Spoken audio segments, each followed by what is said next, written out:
to forge very far forward into the campaign, since I'm running your group so sandboxy rather than like more of a direction type of thing, expect that as far as like with the content, that I'm going to try and be more descriptive and laying out the world and stuff for your group, but expect that your group will visit areas and go places, and after you go to those places, I will then roll up the things on Roll20 the next week, because it doesn't make sense for me to put an entire city that you could visit or an entire dungeon that you could visit, and then you guys get on a boat and go out in the middle of the ocean, and then I've wasted 3 hours. So I've just found this is what works best for me. So if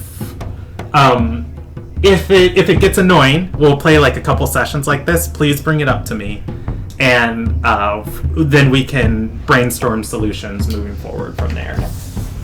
So what I'm hearing is whatever direction you want us to go, we should go the other way. Yeah, exactly.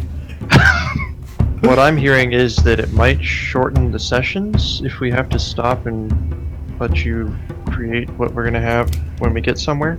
No. So let's say, I'll give you guys the perfect example. There is an opportunity for a dungeon tonight. I have the dungeon rolled up. The dungeon's kind of on the edge of the content I was planning on your group covering tonight, but there's a very real possibility that your group could say, screw all of this other stuff. I just want to, push forward in the story, and just like, okay, well, what's forward? The dungeon. And I don't have the dungeon on Roll20. I have it in my notes, but I don't have it on Roll20. So then I would start describing to you guys the dungeon and everything going through it. And then next week, when we play, I would have, like, a layout of, like, everything you guys have been through and stuff. Because it takes me a long time to put something like a dungeon on Roll20 room by room. Okay. So it'd be all RP style until... until the following week. Then. Yeah. And I'm going to do the same thing with cities, rather than trying to pre-plan, every city you guys are going to be in. Yeah, that's fine. Because you guys are working for an organization that can teleport you across the entire world at a moment's notice. It seems to be doing it willy-nilly almost.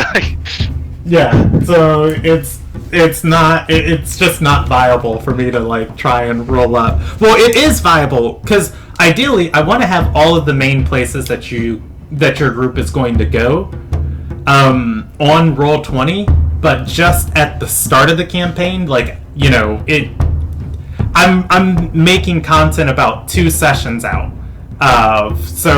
About where you guys are at, I've got stuff planned for about 2 sessions out, and then by the time we get to 2 sessions out, I have 2 sessions out.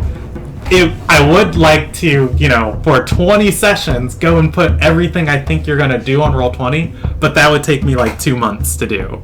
So, I never get to it, or we do something completely different. Yeah, exactly. So this is how we're gonna roll for a few sessions, and if it's comfortable with you guys, we'll keep going. Otherwise, I might. And I've had this before with groups, and what I've done is I've made groups discuss during the week, like, what do you want to do? What do you guys want to do together? And then it's like when you say that in like a sandboxing setting of like, we want to go here and do this, and I can be like, boom, I'll prepare exactly that, and then put exactly that on the thing, and then everybody's happy. But yeah, anyways, I was just putting that at the top of the session, and we'll roll into tonight. Okay. As soon as I remember how to work my broadcaster. All right. Welcome to the Ilderon Tales. This is the Scholars, episode 3. And let's go with this for our background for tonight. We were playing D&D tonight. We are playing Dungeons and Dragons. It is a role-playing game. Everything you're going to see tonight is live storytelling. Nothing is scripted, and if you heard that previous conversation we had at the top of the session, you can definitely tell we don't know where we're going to land tonight. So That's always the fun part of playing these groups. If you're under the age of 14, please consult your parents before proceeding and watching this video, because you might encounter stuff that's not appropriate for you. And finally, we are playing in the world of Ilderon. It's a homebrewed world of our creation. The coolest aspect of Ilderon is that faith and belief has shaped every part of like how culture has developed. And a lot of societies are built around their ideas of, or their concepts of what they see as the deities inside of their world, and who they see as, you know, the leading stars of like their nations and stuff. If you want to read more about the culture, you can on our wiki. Just Google search Ilderon or Ilderon Tales. ILDERON TALES. Otherwise, we got a full party tonight, and let's jump into the recap. Does anybody want to handle the recap from their character's perspective? Or would you prefer I do it?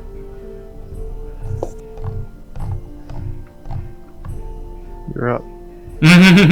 Alright, Brandon on home. He picks up the bat.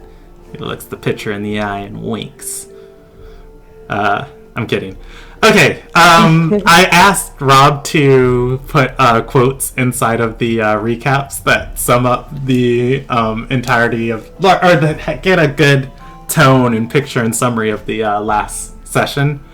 The quotes of the session Rob picked was, "The bucket is a bucket," Brandon describing the sinister witchcraft used to contain the otherwise mundane sorcery of turning people into sea hags. And you and young Miss Darbahari, it was my first missions returning to the sigil, Lucilla, remembering how he knows Nyoka. Alright, so last session started on the night of the 21st of Hunter, and moved into the morning of the 22nd of Hunter. The party had set fire, was setting fire to the warehouse inside of Kytelis Falls. They were sent to this town in the middle of nowhere to find out why the shield hand, and I think her name is Erin Grimm. I will find her name in a second. Why Erin, the shield hand, decided to colonize this town. They found that the shield hand was mining opals out of this town en masse and building a harbor to export the opals out.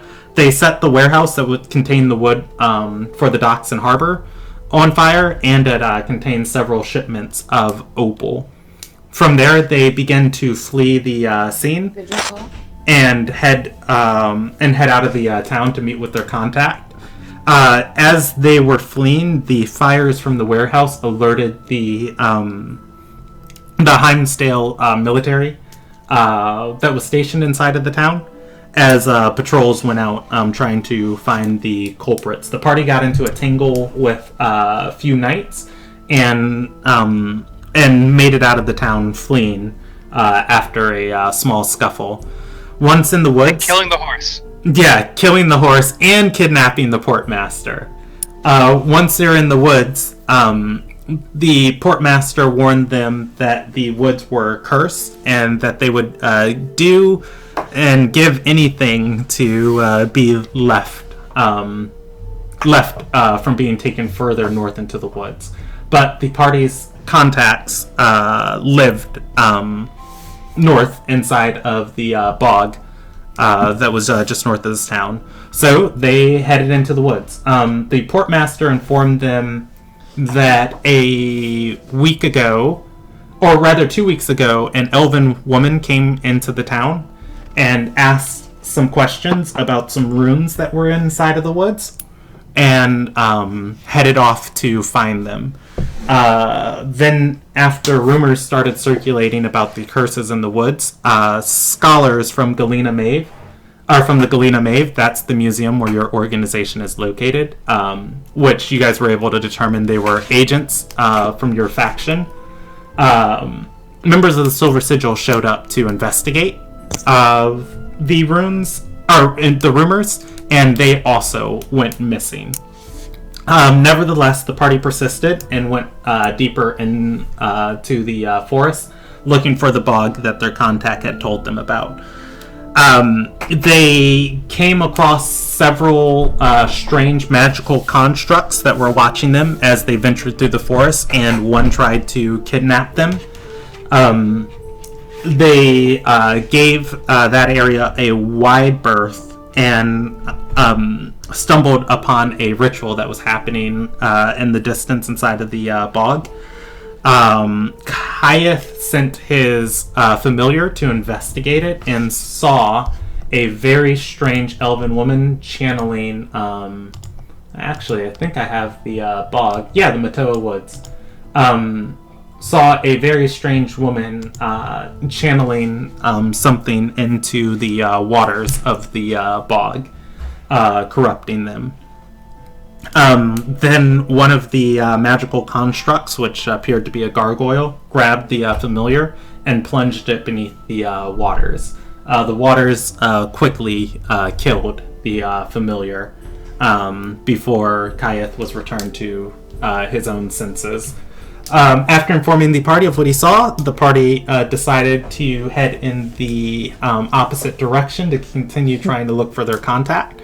They found their contact, an old wizard by the name of Lucilith, living under a magical enchantment in the woods. Talking to Lucilith, Lucilith informed them that he's not the only wizard living in this reclusive forest. That another woman moved in a few weeks ago, and he wrote to the sigil about her. They crossed paths early in her settling into the woods, and she hit him with a disintegration, and he got away. He's been finding sea hags wandering around around the bog, and he has been killing them because he thought that there was a hag coven forming, and as most people are aware with hag covens, you need multiple hags in order to channel the magic. And if you get rid of one of them, normally you're pretty good. That said, he got rid of 3 of them. The party went to investigate the latest hag that he had killed.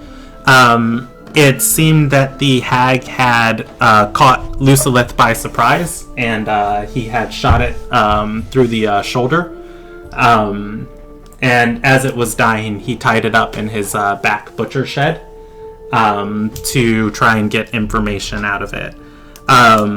The party investigated a little further, looking at the remnants that Lucilith had shot off of this thing, and found a sigil of the Silver Sigil, one of the tattoos that marks members, on the chunk of flesh that was missing out of its shoulder.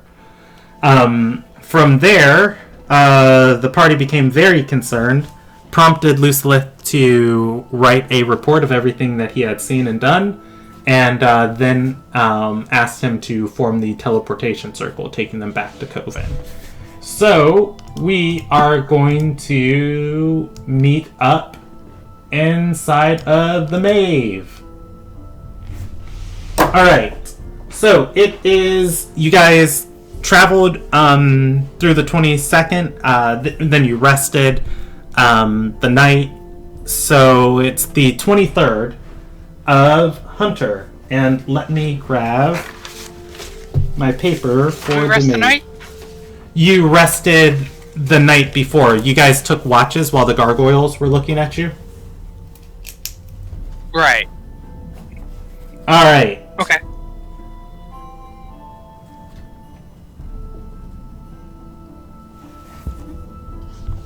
And I am a good dungeon master, and I have plans for that building. Oh no, that's the order house. Yeah. Or rather, that's the dorm house where people come and stay. It's like, what is that building? Why do I have a picture of it? Okay. It is the 23rd of Hunter. you are back in the Mave, and I've since fleshed this place out a little bit. The Mave is this giant cliffside citadel, and the rest of the world knows it as a museum for people to visit and come look at some powerful magical artifacts. Like some of the rarest magical artifacts in history and most legendary ones are stored inside of the inner sanctuaries of the Mave. They also see it as like this freeform place to come and study the knowledge and histories of Ilderon, as they do have like one of the biggest libraries in the world. That said, the Mave functions as a museum, but it also functions as the cover for the organization known as the Silver Sigil. Within it within the Mave are different wings, and the wings are referred to as academies. There's the Academy of Insight, which would be where all of the histories, the libraries, and all of the different alcoves are stored. And that would be kind of open to the public. There would be the Academy of Relic Keepers, and those would be the people who are determined or who are set to the task of keeping all of these different objects that the Mave has collected over the years safe. And that would be another area that's open to the public. But then there would be the Academy of Divination and the Academy of Divination and the Academy of Innovation. And those two would be like where the main Silver Sigil, and these wouldn't be open to the public. These would only be the scholars of the Mave. And those would be where your organization, and those two wings would be where your organization operates. So you are going to be teleported into an upper tower of the Academy of Divination. And let's... Oh, no, you're not. No, you're not. No, you're not. I'm sorry. This is something I remembered. Okay, so... there was a reason I had all this written down. You guys are teleported, actually, to a horrendously cold and frigid...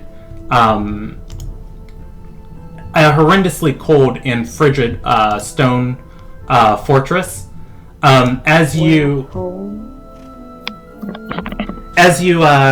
get to this fortress, there are 5 people sitting on an upper floor looking down on you. There are torchlights lighting this place, and a corridor of 5 passages in a starlight formation around you.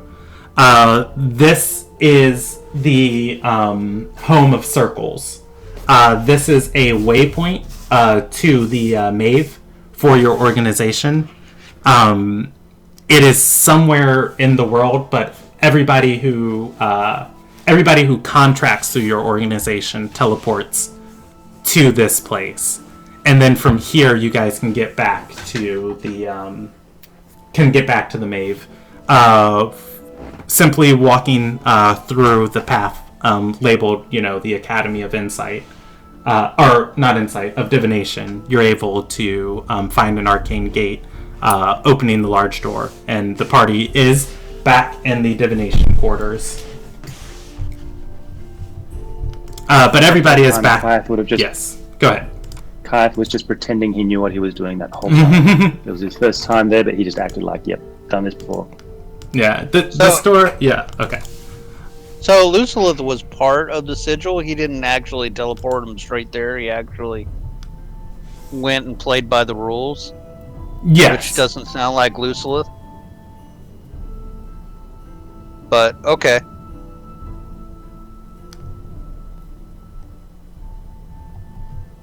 So we're starting in the Tower of Divination? Yes, you are. I would have looked up at the 5 people and taken in their features if possible. Okay, back there. You can. I actually don't have them rolled up immediately, but I will make them for you. Well, it's okay. You don't have to do it like now. I'm just saying that my character will remember them. Okay. Yeah. Because I do plan on you guys going back to that place. So. Right. Anyways. I remember their faces. Okay. Actually, how about this? Just give me a flat intelligence check. I'll allow it as a history check if you're trained in it, of just committing their faces to memory. Wait, me? Yeah, anyone who wants to do it. Okay, I'm just gonna... Oh.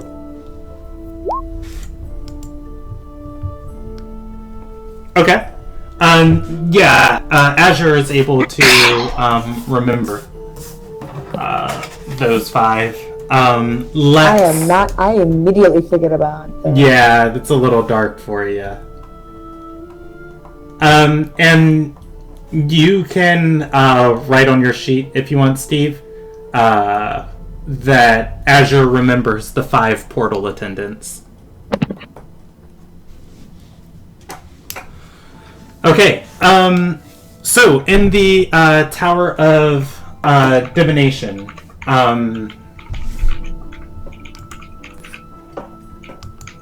I feel like everybody would be kind of busy going on about their day here. There's no attendance, Brendan? There is the tiefling you met before, and she would definitely be in her revealed form. And then there'd always be 2 on attendance. And I'll just roll you guys a percentage die, as if you know anyone else in here. No. Seeing you guys all come into the office, she's going to just look back at you and say, you didn't die on your first mission. Well done. She continues to look over a basin of water. She has her hands over it, and it's glowing. Nyoka knows from his dealings with the blue lady, because he's like head to toe in mud. Mm-hmm. Like Looselith was one thing, but like he knows that he's going to face superiors, so Nyoka is going to ask for a place to clean up. Before you go, Nyoka, if I can just have a word to the group. I wish to commend you all on an excellent first mission. You all accomplished. You carried yourselves with bravery and strength and intelligence, and it was an honor to serve alongside of you all. So just congratulations to each and every one of you. My intention is to write some mission report for our superiors and then go for a debriefing. Anyone's welcome to join me, but thank you all and congratulations. Well, Nyoka wants to go to the debriefing, but he hands Kirith the report from Lucilla. Azur will add, there were some sacrifices that weren't necessary. Let's do better to see if we can preserve life. Also, with you is Scalen Kellenfear, or Scalen Kellenar. Let me make sure I don't forget him, as he would be just kind of following Azure around. Is he following, or is he being carried by Azure still? How about you? Yeah, you answer that for me, Steve. If he's walking, he'd be walking in front of me. Okay. Basically, have been attending to his comfort and making sure he eats and has all the things he needs or whatever. Okay. But making sure for sure that he couldn't escape. So. He can't escape now. Mm-hmm. Yeah. He's going to just kind of like, as he's walking, just kind of keep rubbing his hands over his fists nervously and say, who do I give my report to? Will I be able to go back home? I suppose it's been a whole day. My wife's probably missing me. Patience. Never mind. We'll sort that out. He's going to nod and say, "Yes, Master Scholar. All right." All right. He's going to follow you outside of the office. If we're go ahead. heading outside into like the public areas, because Okay. this is a secret headquarters, kind of. Wouldn't we like blindfold them until we get to where we're going? Presumably, yes. But also, he doesn't know where he's at, as there was a waypoint that you guys like pinged through. But he could recognize some scenery outside, is what I'm suggesting. Ah, fair. Excellent suggestion. Yes, you should blindfold him. He's going to speak up and say, "Well, I won't tell." Oh, you're tying it around me. Okay. Who's tying the blindfold around him? I'll do it. Okay. I'm not going to make you roll a check because I don't think he's going to struggle to try and get out of it. Okay, so leaving this office, there would be, I guess, a few like lavatories around this place that Nyoka could easily go to and wash up at. Otherwise, go ahead. Are we passing through the public area, or are we going in the wings that we occupy? Right now, you're in one of the wings of the sigil. Okay. Nyoka's gonna point at everybody because everybody covered their scent. He's like, "You'll probably want to do the same in a direction like that," and he starts cleaning up. Kayak will agree. Yes, we should. Let's get ourselves presentable so we look good. And I will. And he'll start casting prestidigitation to just clean himself up. Ooh, there is a habit of the clutch. Public baths are one of the Ililnagian traditions that have made their way over into the clutch and have like spread around.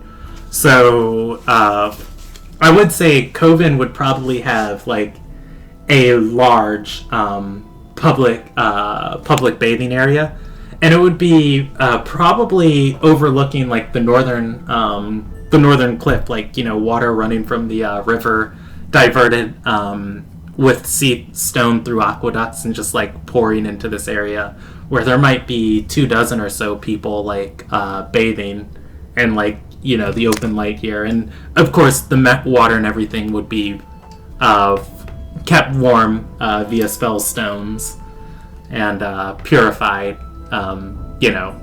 Well, no, actually it wouldn't be purified. It would just roll straight off the edge of the building, off the side. So yeah, everybody is going to be able to publicly bathe. And for, you know what? For those who care, Todd, the Silver Sigil contractor that you saw in the very first session, who was just like, ugh, Anareus. You guys are going to see your Todd again. He's gonna walk up over to your group as he's bathing and say, "What's up, bruh? Welcome back." No, I'm kidding. I'm joking about that. But yes, everybody's able to get clean. Alright, we'll keep the halfling blindfolded. Dunk him under the running water or something. Hold his breath. So you're just gonna drown the halfling blindfolded? I'm gonna tell him to hold his breath first. Perfect. Hey, hold your breath. Yeah. His head under. Scalen Kellenir will say, "I'm just." All right, thank you. Pat his back. There. Now you're clean. That's great. All right. So yeah, you guys, and you know what? Let's name this because I didn't think about the public baths until just now. We'll call these Smell water. the smell water. All right. We'll call these the Smellwater Falls. Or no, I don't like it. We'll just go with Smellwaters. All right. Or no, we'll call it Smellwater Rise, and it will be a higher point on the northwest side of the cove, or of the Mave. Smellwater Rise, and it's kind of like this open vista-like view of the hillside, the island, and the ocean beyond as you wash, and then heading all the water falling out of like this area falls westward and off of the side of the building. Zer would ask the attendants if there's any manacles nearby. The attendants are going to, who are, coming and, grabbing, like, dirty cloths and stuff. They're going to say, these, you're actually not allowed to do that here. These baths aren't for pleasure. Oh my god. No, I have a prisoner and I don't want him to escape while I bathe. Of course. I can escort him to the dungeons if you'd like.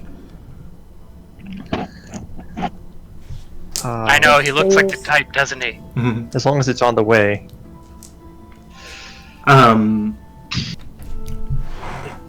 She's going to look down at Scalen Kalinar, and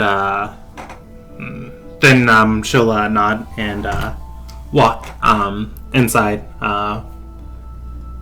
She's comes back a few minutes later with some chains and says, "I'll tie him up and walk him down to the dungeons." Alright, don't lose him. I'll need him soon. Alright. The attendant is going to take Scalen Kalinar, and he begins asking her questions. Where am I? It doesn't feel as cold as it was before. Are we still in the clutch? Or is this a mountain? She says nothing, leading him off. Okay. Azur strips down, keeping his stuff in a pile where he can see it. Bathes. Alright. Taking in the others there. I'm assuming we all get washed. Yeah. Yeah. Yeah. Yeah, everybody's able to be clean. So, after you guys finish watching, what do you want to do? While people were washing, Kaith wanted to prepare the paperwork, and once that's ready, head to Anaralis's office. Okay. Go to the office with him. See if an attendant can fetch the halfling on the way.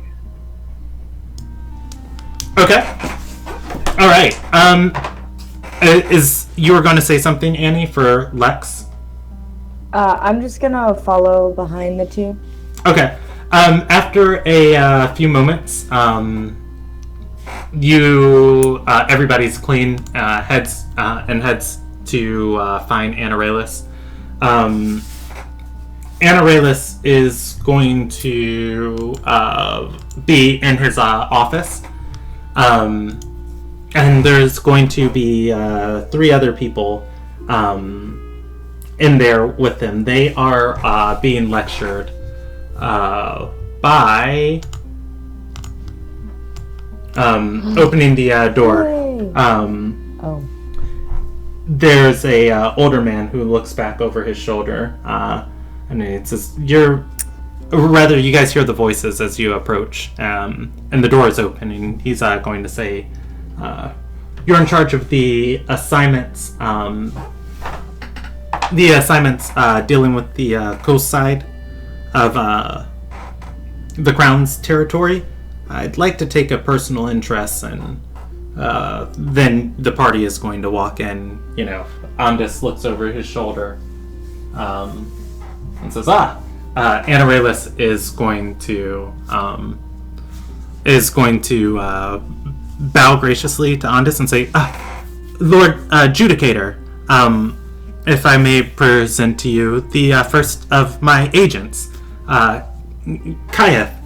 Kayeth Delson. He's the set of investigations that you've left me before. I've handed several out to he and his recruits. Please do tell how it went. The blindfolded halfling's going to say, "They kidnapped me." Yes, the mission was successful. We completed it in less than 20 in one day. And here is the mission report, and he'll lay down one piece of paper. And here is the shipping manifest we were told to fetch. And here is one harbour master for questioning. And here is a written report from Lucilith the Wizard. And here's a character assessment of Lucilith the Wizard. And a written comment. Nyoka actually takes out the 3 gold opal and hands it to Kirith too, as he's handing out all these things. And here is a sample of the opals they were mining in the town. And here's a written commendation for Nyoka of the Lizard Folk, who saved the party's life. And here's a written commendation for Bram Ondulam for courage. And more, like at that one, Ondus is going to hold up his hand as like his arm is like full with these things. And he's going to turn and just like put, all of this like down on Anaralis's desk. He looks over the report from the initial mission and skims it and says, "So did you find out what she wants inside of that nowhere town mining operation?" She's mining opals, yes. He's going to pick up the next report from Lucilith and start skimming it before finally saying, Did we in the party have a chance to read that, by the way? Nyoka looked at it. So, Yeah, the party skimmed it, but I don't think anybody read it in depth. We also have a piece of flesh. Right. Oh, Who was yeah. carrying that again? I think we I cape over it. Oh, yeah. I think. Lex did wrap it in Lex tucked it away, yeah. the cloak. I just like take the big piece of flesh and just like thump on the When- desk. Nyoka explains that basically we did double duty. That we got the report from Lucilith about the 3 people that were investigating and gave more information on that, explaining that that wasn't our job, but since we were there, we investigated some. Okay, and Ondus is going to, like, after he's done skimming this letter and, Nyoka's, like, done, talking about going double duty, he's gonna nod and say, that was one thing I thought might be related to the Shield Hand, the agents that have been missing in that region. Unfortunately, I fear it's just happenstance. That area might be more dangerous than I thought. But, nevertheless, you've proved yourselves capable. We'll see to it that you're all paid for above the services you provided. Pardon, Judicator. He looks at you. I would suggest that no other agents be sent to Lucilith until he's been further investigated for keeping such creatures in his meat house without mentioning it, and the fact that they happen to be agents turned into sea hags.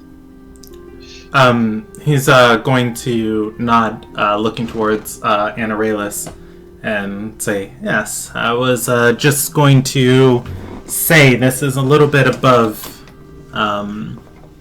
This is a little bit above. This is a little bit above your heads as far as your rank. Perhaps this might be something I assign to an advisor. Anarelus. Anarelus is going to snap to attention and say, "Yes, sir." Say, you know how advisors come up with the group of missions? The one before you who had your place, who gave you all of these things to distribute? He's going to shake his head and say, "No, sir." They assess an area, a region, and come up with a plan for tackling it. I want you to assess this bog. After you have more information about it, use whatever agents you see fit to tackle the problem as needed. In the meanwhile, the rest of our organization is going to focus on the shield hand. Anarelus is going to, like, his eyes are going to look wide of just like, oh! But he's still got, like, that smile of a clerk, you know, of just like, "Yes, sir." I will pipe up and say, also watch out for those moving statues. Fire does seem to work if you can manage that. Well, it's all in the report there, right?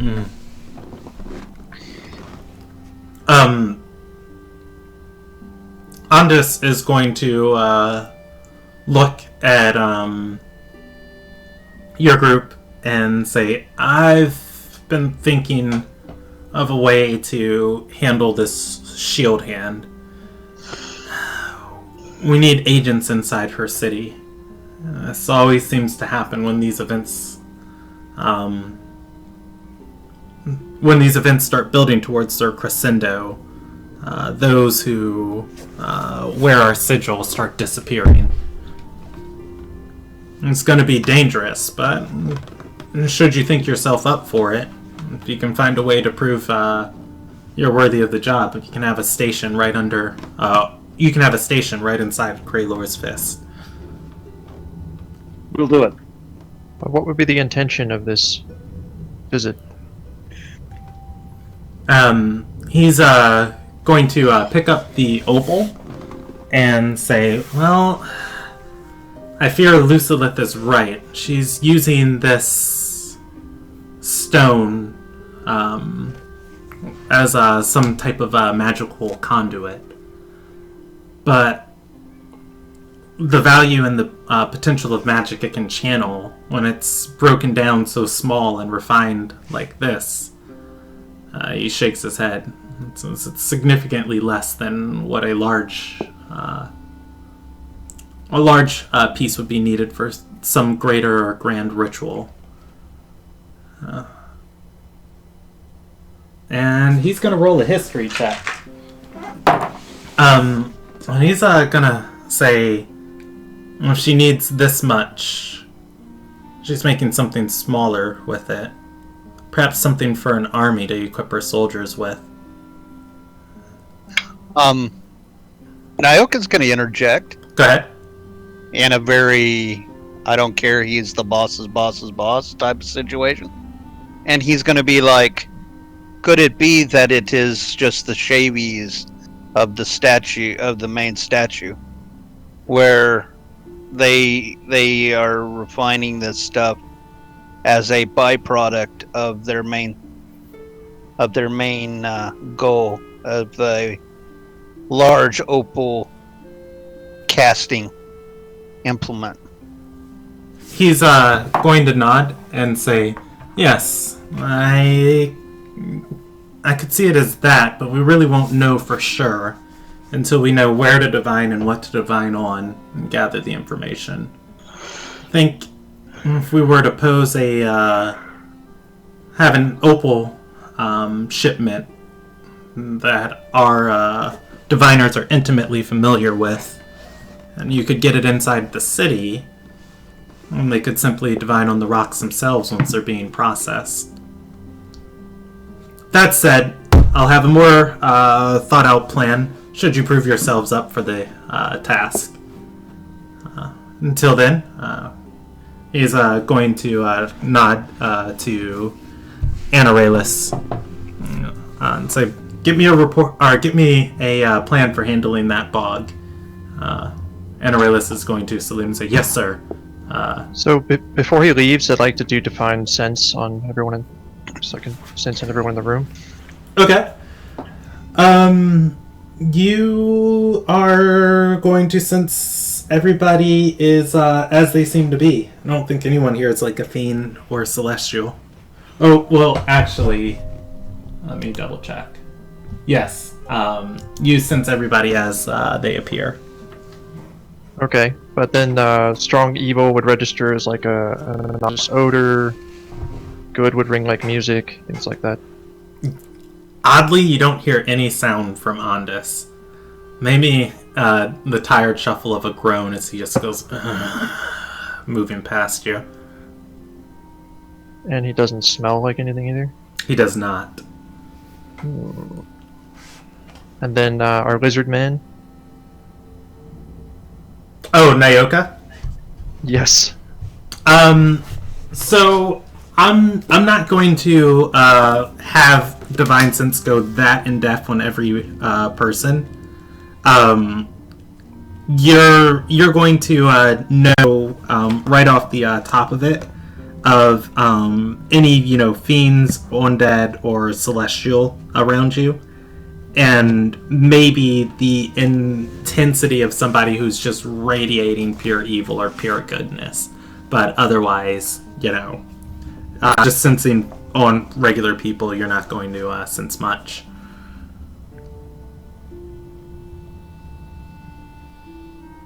Okay.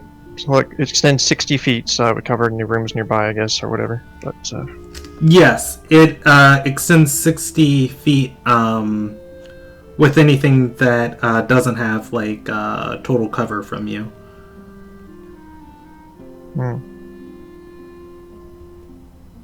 Okay. All right. So as Ondus leaves, Anarelus is going to speak up and say, I couldn't suppose I could get you to assess that bog for me? What were you doing before your promotion, advisor? Who's going to say, I was an agent, just like you, recruiting people into the Silver Sigil, doing tasks my advisor had for me. Then my advisor got promoted, and then I took his spot.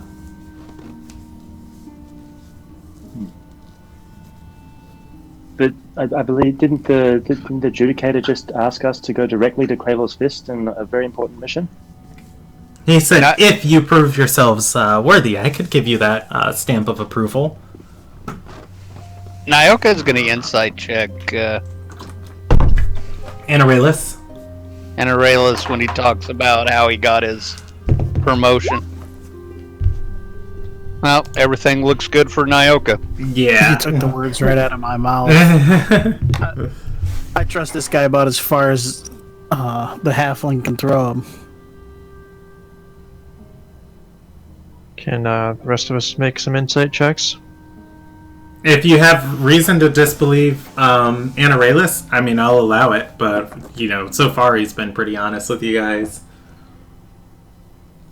It's just the way he said, yeah, I kind of got a promotion after my last guy. The last guy just got his. And Isaiah just assumes he's afraid of going to the bog. We will need some support to. The initial assessment of the bog is there is a wizard capable of disintegrating people, 3 gargoyles, and a wizard of suspect motives. Not to mention turning agents into sea hags somehow. And flying statues. Do you need more of an assessment than that? He's going to nod and say, okay, so if I was to deal with that, I'd want the wizard killed, the gargoyles removed, and the sea hags restored? Maybe not the wizard killed. We're not fully sure of his motivation. Though there is some kind of elf living in the bog that has attacked the wizard. And the wizard has attacked the sea hags. And Rayless wizard is... might Gargoyles get attacked us. And Scalen Kalinar is going to say, and you kidnapped me, completing the circle. I just give him a little tap on his head with my quarterstaff. Scalen Kalinar is going to speak up and say, the woman in the bog that you speak of, and you know, he's like not even talking at Anaralis because he's blindfolded. He's like looking up towards a wall.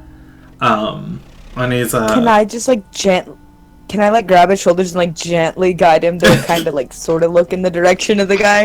Yeah, yes, you can. And he's I won't say anything. I'll just be like, turn.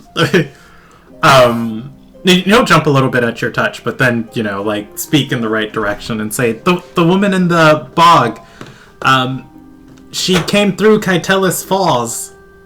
I believe if it's the same one, asking about kayak runes. The ruins? He's going to nod and say, that's the one we wrote to the Mave about, and they sent their they sent their scholars to come investigate it. Is this the Mave? He looks around. What's the Mave?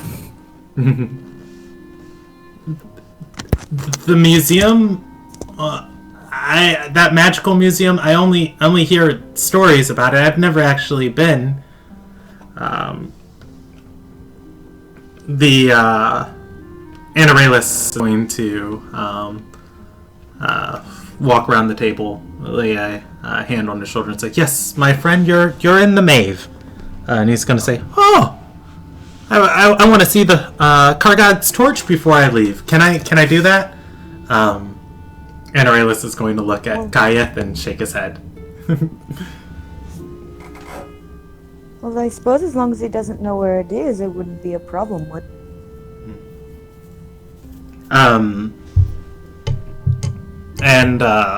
Yeah, I guess Anaralis would shrug if you guys want to take him on a museum trip after this. Because the museum is open to the public.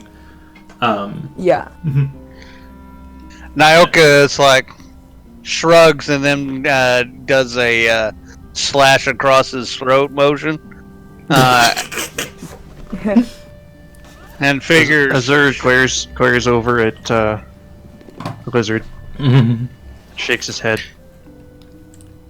Lex and all And as her I will speak four- up and say, if we are finished with him, would it be possible to return this gentleman home? He has been very cooperative.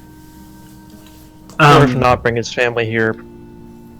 Yeah, and he's and Anaralis will say, yes, I'll see to transportation for him. Perhaps some mercenaries inside of Coven might be willing to guide him back to his village. He's gonna have a rough time when he gets home.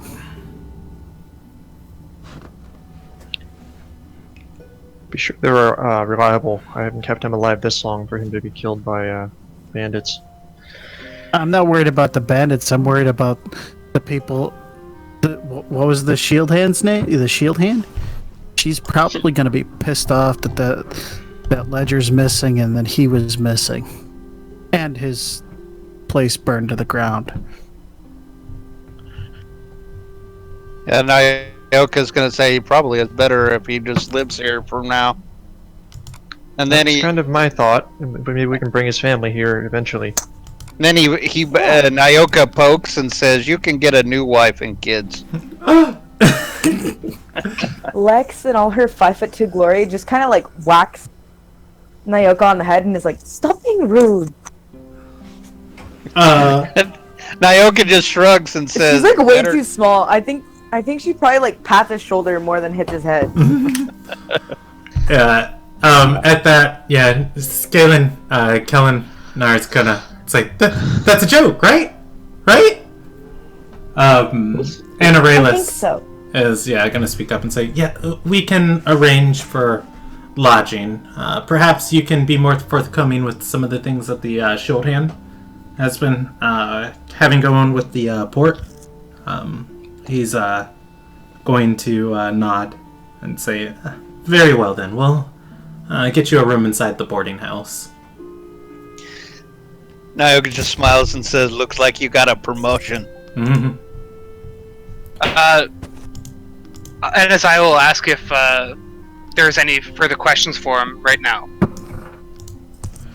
And if there's further need for him to be held as a prisoner.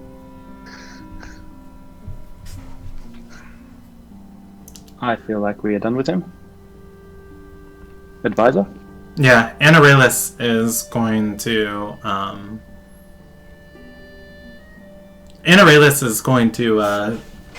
think for a second and say, well, it's not really my job right now to consider the things going on with the Shield Hand, but I would be very concerned that the supplies of those opals haven't been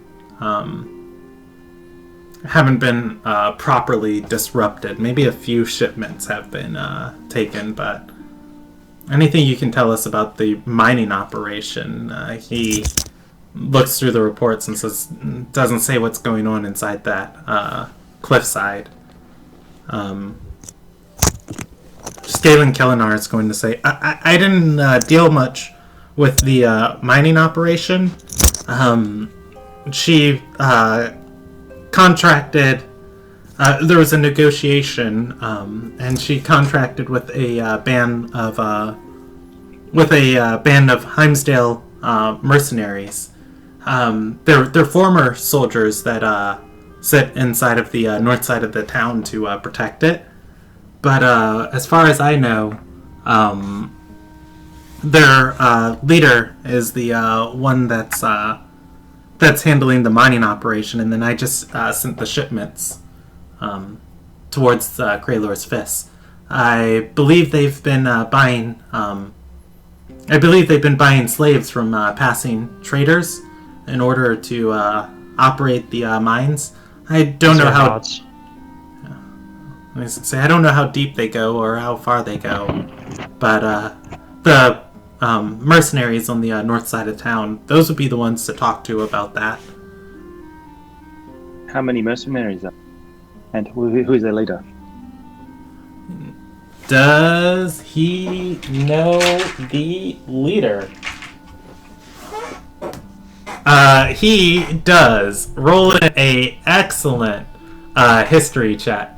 And he's going to say, a fire spawn named Padola. I think she was formerly a captain. And he's gonna count and say, I think there are 24 of them? Maybe 25? Just a single company.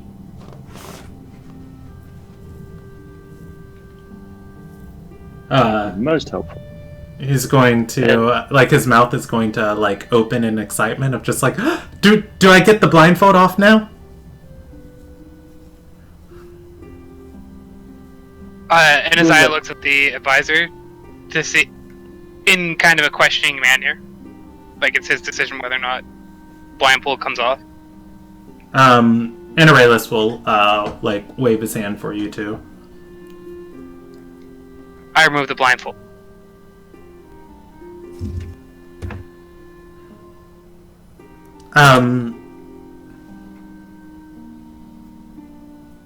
Anoralus is going to look very concerned at this. And he's going to say... Oh, no. He's going to say, alright, so let me get this straight. Out of the 4 factions that rule the Clutch, our organization, the Bandits of the Crown, Kraylor's Fists, who's allied with Heimsdale, and the Merchants of the Ruby Alliance. The Kraylor's Fists has colonized territory that belongs to the Crown. They have hired former soldiers and highwaymen of Heimsdale, and they're buying slaves from the Ruby Alliance. These friendships and enemies doesn't make any sense. Who are they allied with? Or who is the Shield Hand allied with?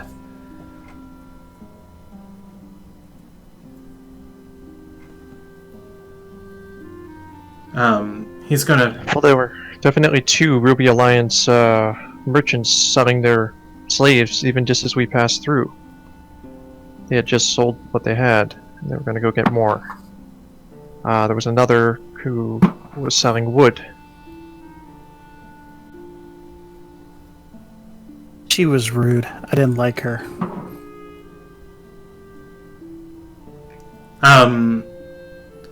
He's going to say, she, slave merchant, Dean.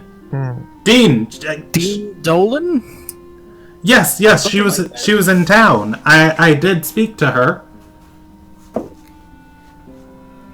Yeah, she's very rude. I didn't like her very much at all. Yeah, we're not very fond of slavers. What can you tell us of Dean Dolan, little friend? You're asking Galen Kellenir? Yeah. He's going to say, I think she's a member of the hierarchy. She's a part of the Ruby Alliance, definitely. I'm pretty sure she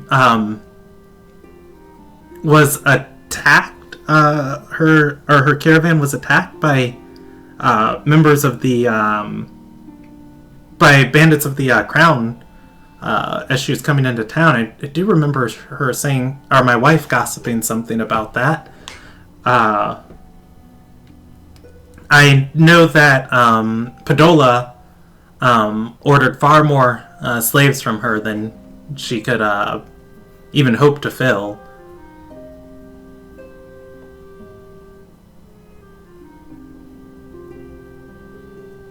Thank you. So, advisor, do you have our next mission for us, or do you wish time to consider? It looks like Scalen Kellenar is still thinking as he's kind of mumbling to himself of just like he did before when he was counting all of the people. Anoralus is... Go ahead. Go ahead. Go ahead. I was going to say, Azur will fix the halfling with a gaze that kind of looks stern and expectant for him to continue with more. He's going to say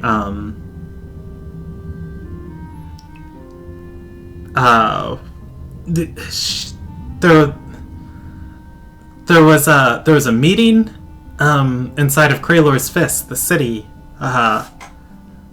Dean was there. I can't remember what it was about, but I do remember my wife bringing it up. They had talked about it, and the Shield Hand was there too. Dean had told my wife about it. I honestly, I can't remember what it was about, though.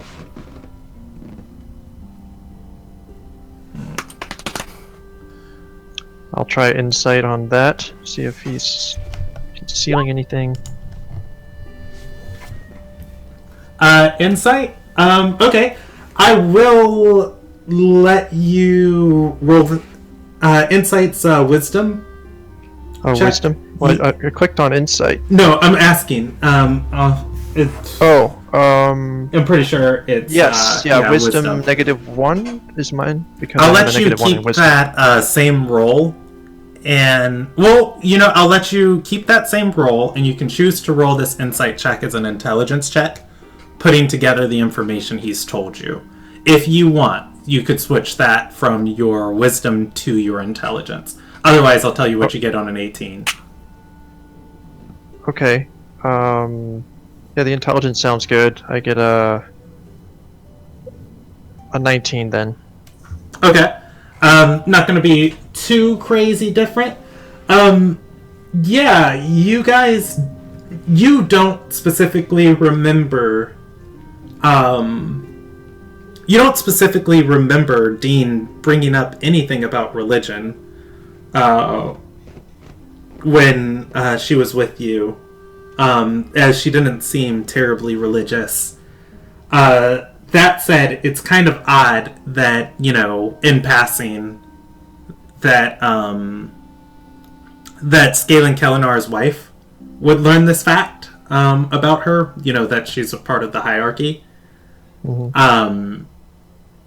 That said, that if this is a conversation that Scalan Kelinar's wife had with this lady, that meeting, whatever they were talking about, Scalan Kelinar's wife and Dean, whatever they were talking about involved religion, that she disclosed this information to her. It could be tied with Dean's religion.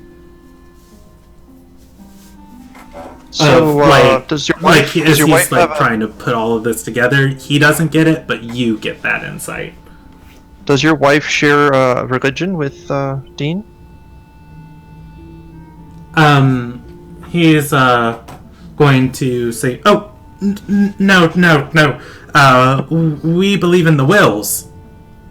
Right, proper, and religious. Right, proper, and devout. We are. We say our guiding wills each morning." Advisor, do you know much about Dean?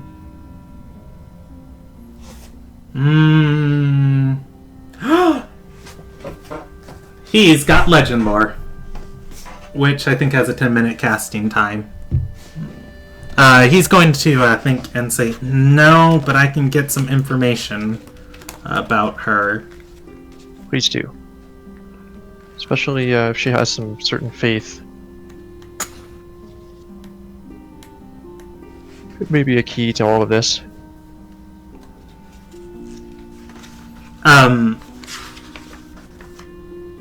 If anybody wants to roll a history check or an insight check on the information that Azure's made available to you guys, you're more than willing to, or more than welcome to.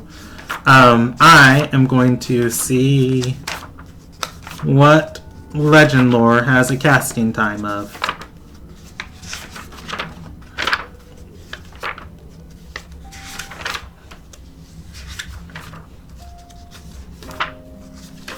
Alright, let's see. At a 17, you're going to touch that to the hard scale. So yeah, you'll touch that check. And let's see, what would Kayeth be able to add on to this? Kayeth could connect, most likely. Kayeth would be able to connect most likely, just like thinking about this, bringing Azure and his brain together, that it could, okay, here we go. It could be kind of like just what happened. Just how you guys knew nothing about Scale Kellinar's religion. And he's just like, no, I'm a part of the Wills.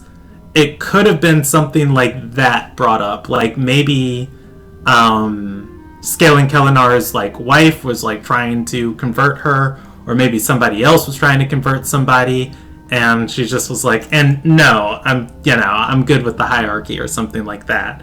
As, like, that information being connected, like, okay, maybe, maybe she was, like, defending herself from somebody, or some accusation of, like, why it got brought up. Otherwise, Legend Lore does have a casting time of 10 minutes. So, Anarelus is going to stand up and say, alright, I think that's about all we're going to get from him. I'll go see what I can learn about this Dean, and then I'll come back and put together a plan for this bog. Alright, where would you like the halfling in the meantime? He's going to nod and say, I'll get him. I'll write to the attendants of the Mave and get him some quarters at the boarding house. Halfling is going to speak up and say, and my wife? And Anarelus will nod and say, when I'm able to deploy my next set of agents, I'll send agents to retrieve her. And he's going to say, thank you, Master Scholar, thank you. Azur will wink at the halfling. Anarelus is going to nod and say, alright, come on now. Kind of like a nervous smile on his face as he... And as I would pipes up and goes, so as of this moment, he is no longer a prisoner, correct? He nods. Okay, then I undo the handcuffs or ties it. Okay, the chains. Or if I have the key or whatever. Yeah. Alright. And Azur will have recovered his rope, of course. Okay, yeah, you're able to do so. Is there anywhere where I can wash my cloak? 'Cause, like, remember, it has, like, body fluids on it. Yeah, you can find an attendant and give it to them and they'll take care of it for you. Okay, I want to, like, do that, please. Okay. Yeah, and same thing, you can just kind of walk with Scalen Kellinar. And Anarelus, and like as Anarelus is like detailing to this servant,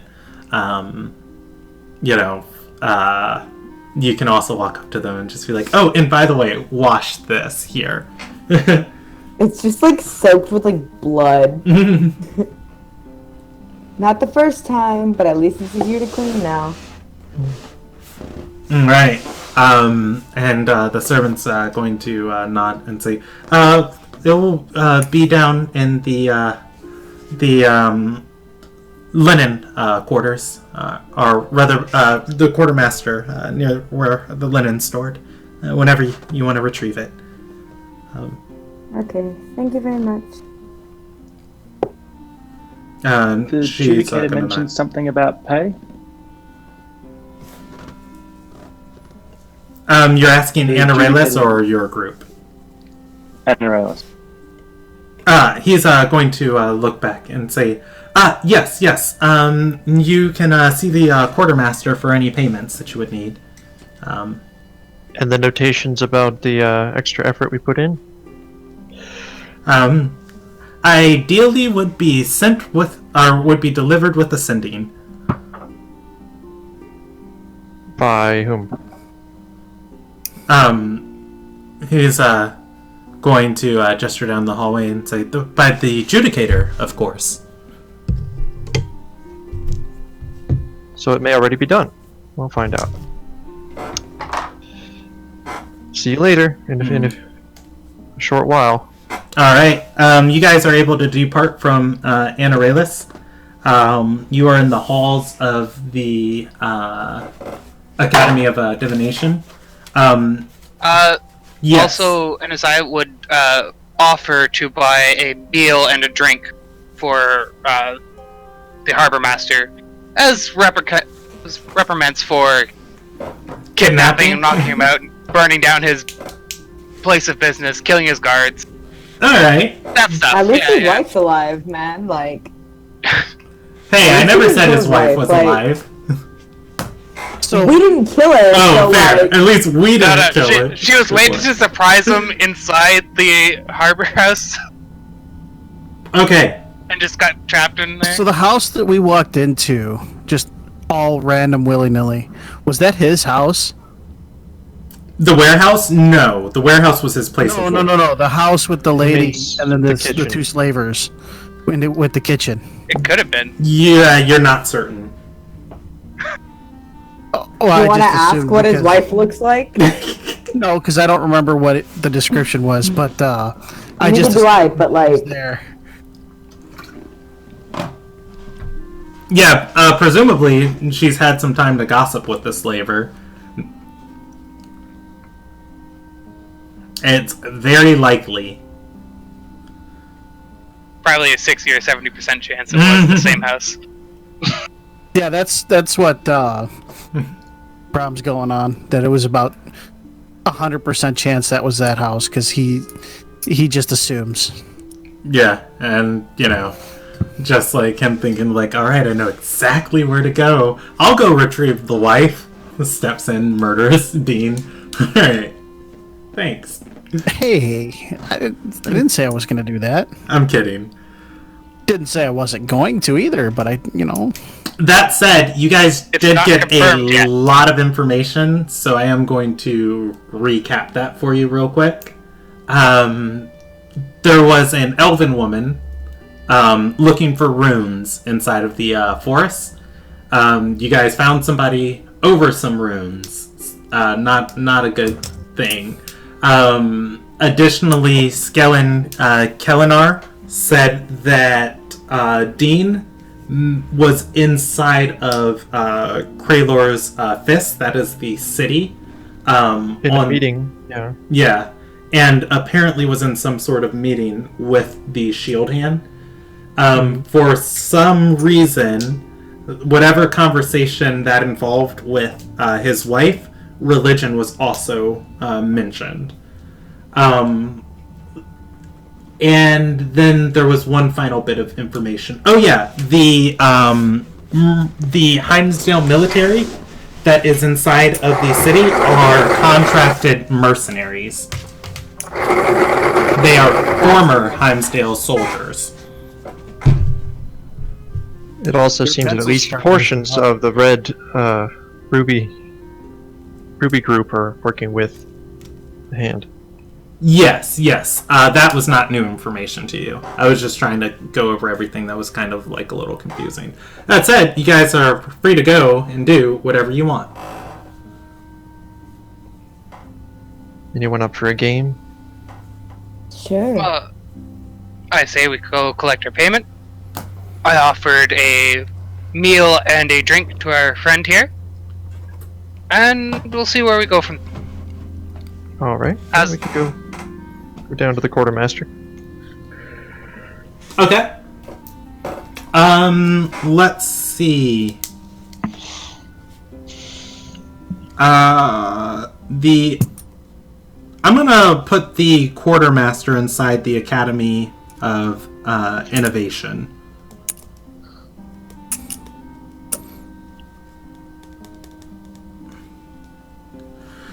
Alright, so you guys are going to head down to the quartermaster, and there are going to be a wealth of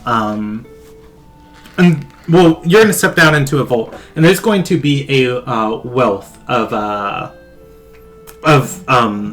cabinets down here, and kind of like safety vault boxes, all kind of sorting themselves. There's going to be these metallic birds flying into like this central area where there are 4 people working.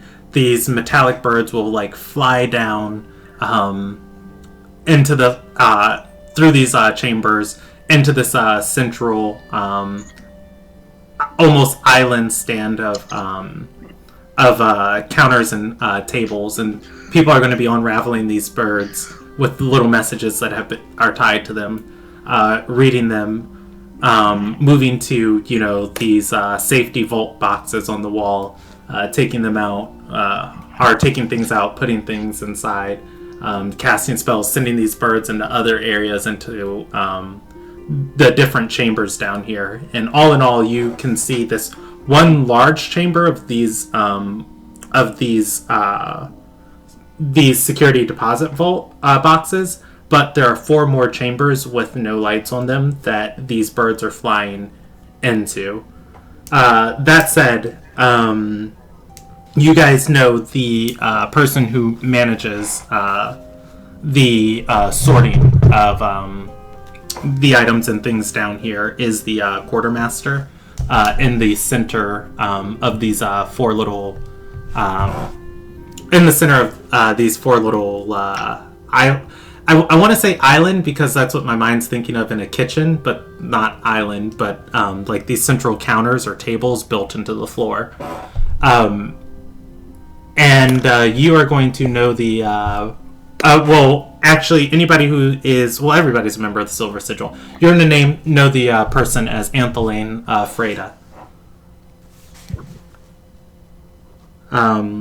Seeing your group walk down, Freda is going to say, I received word from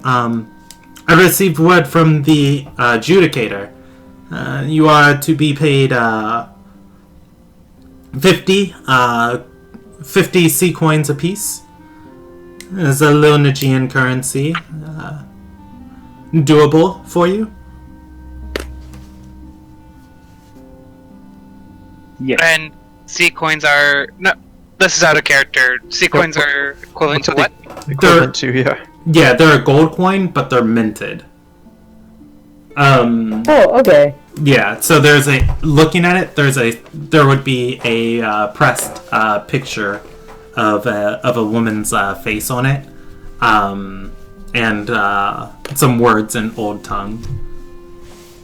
The difference between a seed coin and a gold coin is purely semantic, but in some places you want to have a seed coin, and some places you want to have a gold coin. Oh, okay, that's fine. Or a gold piece. Yeah, 50 works. Okay. And she's going to... Go ahead. You mentioned that you want them for different places. How are we going to separate those? Like, on our character sheets? You can just put it with your gold pieces. You can just... if there's ever a situation that you feel you need to use a C coin, you could just say, like, oh, I want to pull out a C coin and do this, There's Okay. not going to be many situations where you're just like, I need exactly 27 C coins and I've spent, so I'm not going to be like super, it's just something that your characters have access to. It may Okay. be more beneficial if we can get 20 of that in regular coin. 20 and 20? 20 and 30. Okay. She is going to nod. She's going to send off one of the attendants who's going to run to one of these boxes and start counting out the coins. And then she's going to look at Nyoka and say, the adjudicator said that you did something special. Perhaps there's something over and beyond that I can pay you with?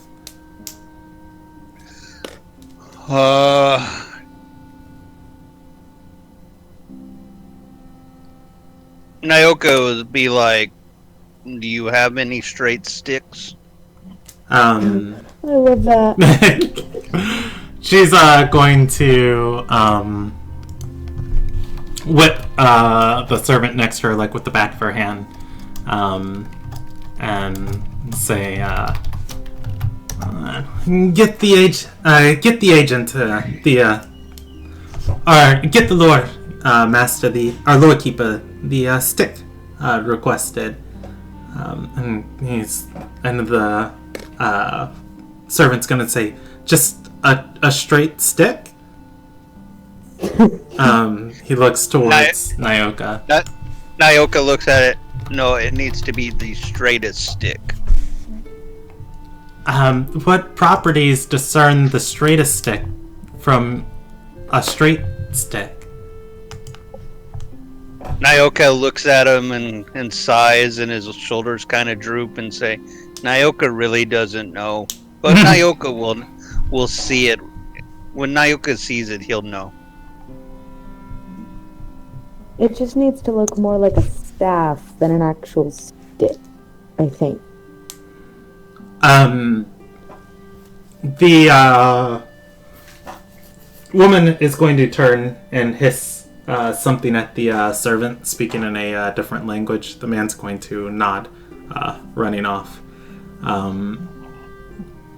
He comes back a few moments later. He's going to give Nyoka a stick that's probably about 2.5 feet long. It's pretty straight.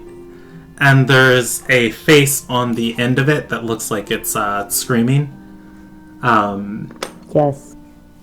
And he's going to hand it to Nyoka and say, I hope this will do. Nyoka looks at it and goes, nope. Whoa. No, not straight enough. He is going to sigh. Sigh. He'll put the rod down on the counter, and he's going to go back and then come and grab another one. This one, same thing. About 2.5 feet long. This one's got instead of the face screaming on the end, it's got diamonds.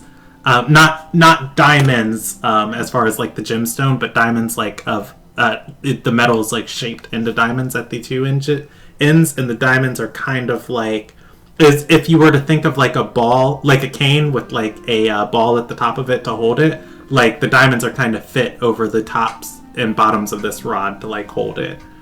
And he's going to say, perhaps this one is straighter to suit your needs. Nyoka looks at it and goes, no, but I'll take it. Oh. Okay.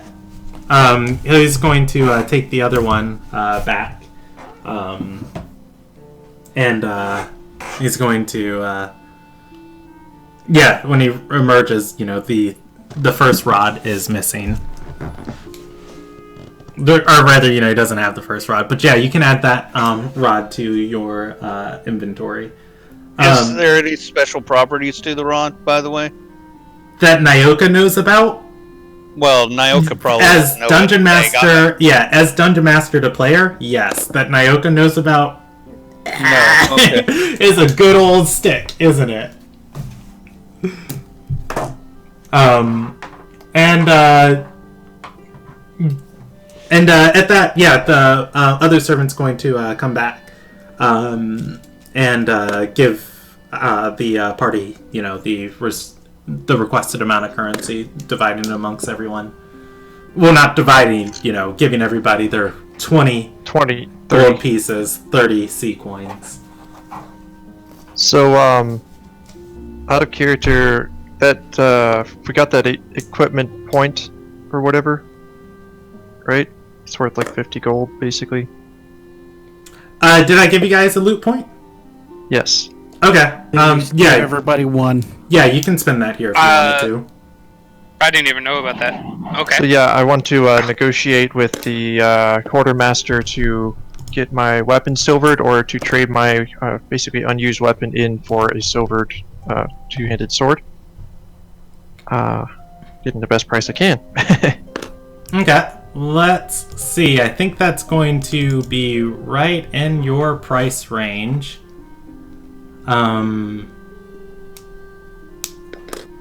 Or it's going to be just out of your price range, actually, silvering a weapon. She's usually 100 gold, I guess, but that's... Yeah, a loot point's worth about 50 gold. Well, I just got 50 more, so I have... Yeah, that's what I was going to say. Like, she's, going on your reputation and the money she gave to you, she's like, well, I can do it for half the price. Just, perhaps give me back the gold, and I can, I have some alchemical silver I can pour over it that should silver it properly, or I could part with a silver sword of your choosing. That said, you're able to, exchange the gold and the loot point and get a silver great sword.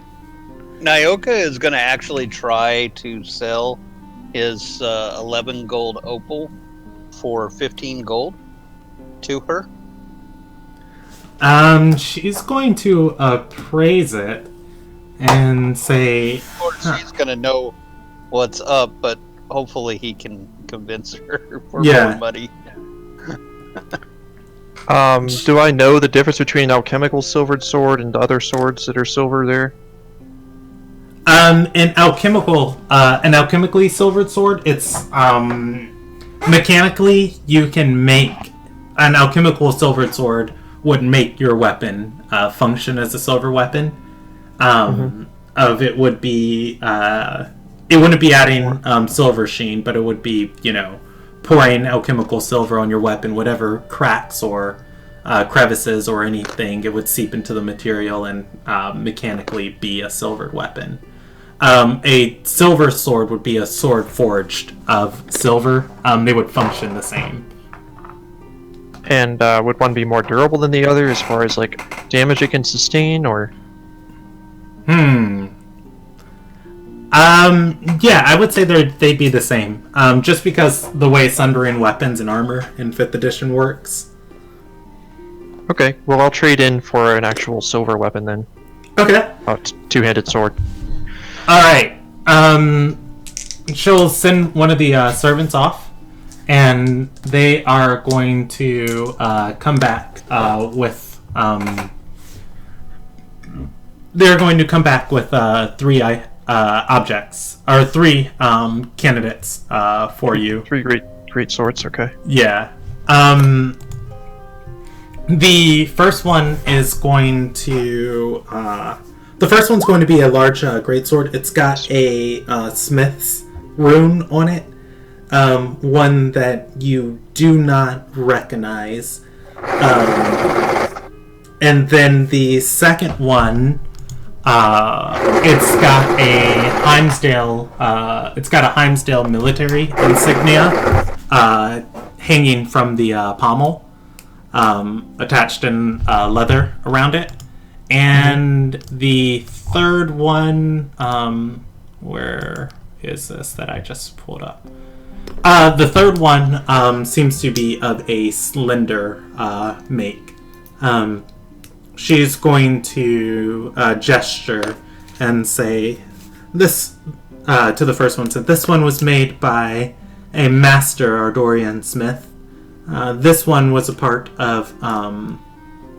this one was a relic left over from the Kayak Wars, wielded by the Heimsdale colonies. This one is of elven make. They use things similar in the Alien Forest. It might suit your preferences.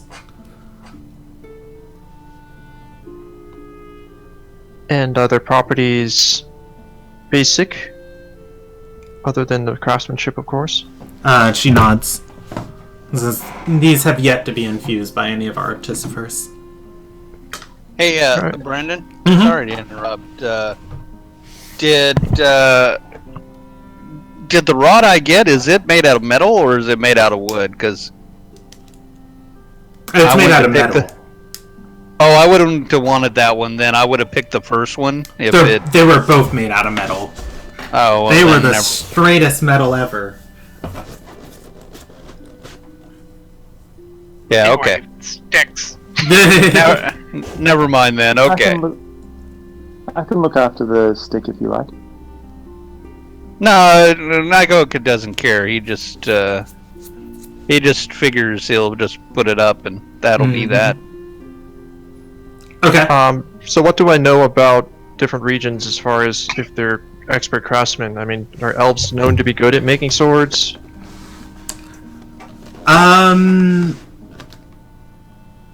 Yeah, I would say elven weaponsmiths are pretty good. Pretty much, probably the best weaponsmiths are going to be Ardorians, as forging would be, an art there. Okay, so that was the first weapon, was an Ardorian master? Yes, the second one was a holy relic, and the third one was a elven greatsword. As for how they look, or how you want them to go with your character, I would allow you to fill in those details. Okay, yeah, I'll take the first one. Okay, it does have a smith's mark on it, verifying its authenticity. So, there was one more thing I wanted to do. Somebody asked me a question, and it slipped from my mind. So, all right. Nyoka selling opal. There we go. Go ahead, Shelby. You were going to say something before I cut you off. I was just going to ask because I wasn't going to use my loot point. So, the gold equivalent is about 50. Yeah. Can I say it's 45 gold and I just have an extra 45 gold? No. Every loot point is worth a hard... half of its value is tangible, and the other half of its value is negotiable. So, if you spend your loot point, I will say you talk to this character and you say, hey, I was helping Nyoka out too, and, she'll pay you above and beyond. You would get 50 gold and 50 ruby pieces. Ruby pieces are a trade currency. Their value differs depending on who you're talking to.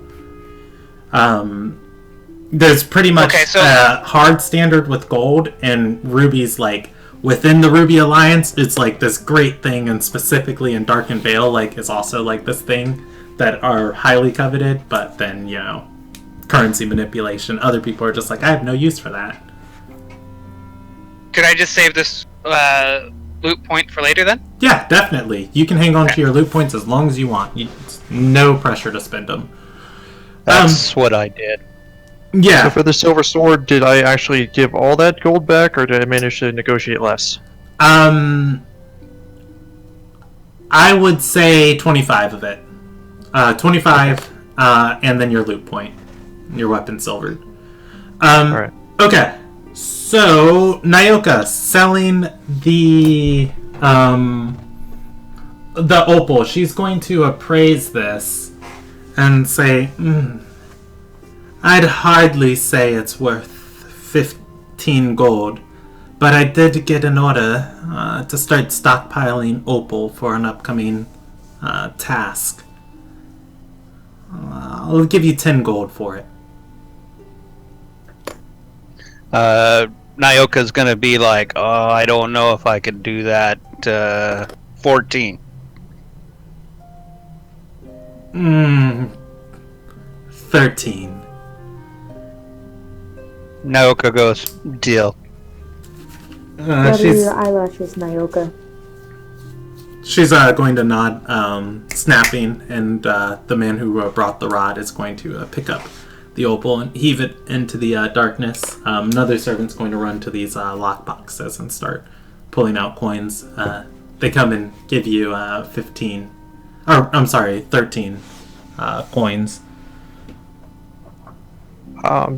And I already have a good sheath for this weapon, or check if it fits properly.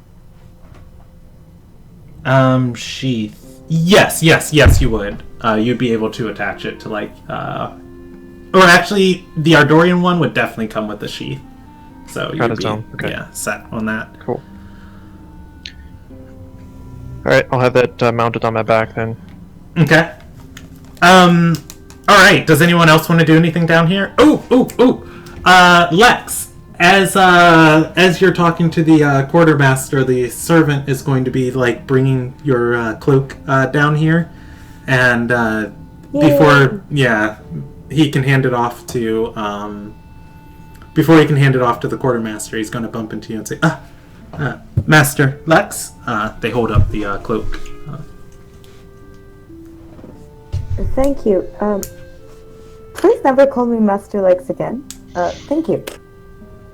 And the man's gonna say, I am simply a servant of the Mave. Yes, as you wish. He bows and starts walking out.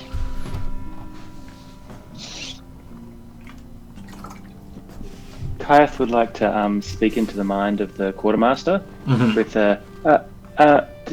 as an agent, do I get paid the same as the lawkeepers? She's going to. Well, she can't respond in her head, right? I guess she would I think she can. I thought it was two-way. Yeah, and she's going to say, the sending I got from the Judicator was standard mission pay.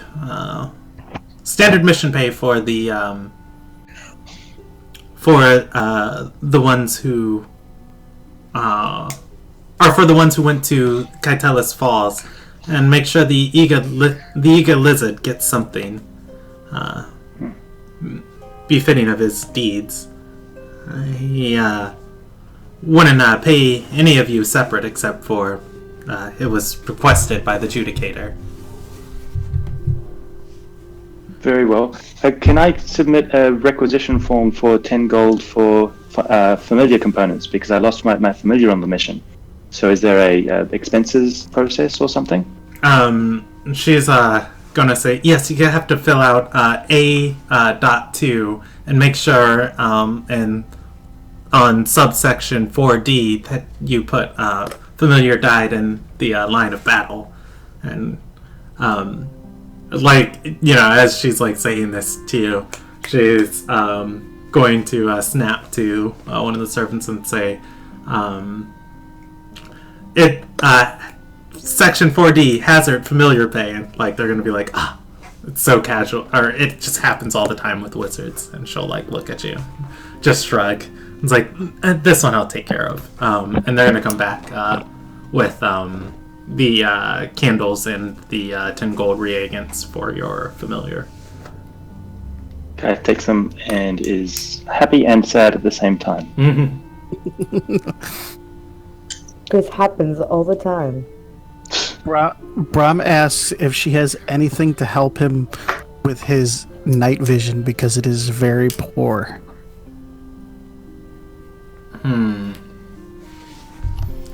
Night vision. I think that's going to be out of your price range. She's going to nod and say, someone from the Academy of Innovation did come up with some spectacles that might be able to help you. However, they're not easily mass-produced. I would need quite a bit of gold to supplement them, and I suppose on your reputation too, I could cut a bit of the costs. That said, if you can give her 50 gold and a loot point, you can have a pair of goggles of night vision. Fantastic. Done. Alright, you give her back all of the money you just got, and you spend a loot point. You can add goggles of night vision to your inventory. Can Kayeth buy the components to make a healing potion? You can, or you can just buy 2 healing potions for 1 loot point. No, yeah, I think I'd like to just spend the gold and make one later on. Okay. For creating a healing potion, I actually don't know if Kayeth is able to, because you don't have any healing spells available to you. I thought it was herbalism thing. We got 50 gold, right? I did do research on it. Yes, you do. It is herbalism, but you need to have a healing spell to imbue the potion with it. Yeah, because there's magical energy inside of healing potions. Or have someone that can cast it there helping you with the process. So, Yeah. and Isaiah could help you. I will let you buy the materials. I'm just letting you know that Kayeth can't make a healing potion. Copy that. He won't do anything then. Okay. Well, you could get Azure or someone else that can do that spell to help you, basically. Yeah, he doesn't want to ask for help. Could I buy a flute? Can you buy a flute? All right. Yes, you can buy a flute. You can actually purchase it from her from the player's handbook. Pricing for a flute would be not immediately listed. I'm going to say 1 gold piece, and you can buy a wooden carved flute. Alright, I'm just gonna add that. Okay. As the person, as the servant hands it to you, I'm gonna let Nyoka know, just as he sees this thing going by. Nyoka could do better. Nyoka's an expert carpenter. I think that's our whittler. There we go. Mm-hmm. It doesn't I look would that like impressive to- to Nyoka. Go ahead. I would like to buy some components for spells. Okay. Which know ones how- specifically? I need a piece of iron and fur of a bloodhound. Does it have a value cost next to the spell? I did not see any. Okay. If you're want to double check, the spells in question are locate animals and plants and heat metal. That's fine. You can. So just to let you know how spellcasting works in 5th edition, if there's no value or the value is under 25 gold and isn't consumed, you can use your druidic focus or your arcane focus as a substitute for the spells. So let's say a spell requires a stick struck by lightning, which is the witch bolt spell requirement. You could either hold a stick struck by lightning in your hand and then cast witch bolt, or you can hold up, your druidic staff and cast, witch bolt, substituting the material component for your focus. But let's see. Okay. For locate. Heat metal does not require a gold cost. Okay, yeah, so both of those you could substitute it with your arcane focus. Otherwise, I would say 5 silver and you're able to get, or rather a half gold coin and you're able to get, both of those things easy peasy. Okay, I just wanted to check to make sure there wasn't going to be any issues down the road. Yeah, I'm pretty good about all of the spells that require components. I've got most of them memorized, and my brain just kind of goes off when you cast one. It's just wait a second, do you have that? But otherwise, with all the things that don't require components, you're fine. So, because your druidic focus is something, Anaziah would have. But otherwise, I would say, yeah, you're able to get those materials here. Okay. So, go ahead. is that the same for a paladin? I mean, there's some material components listed, holy water or a little bit of. A paladin's arcane focus, or rather casting focus, is a holy symbol.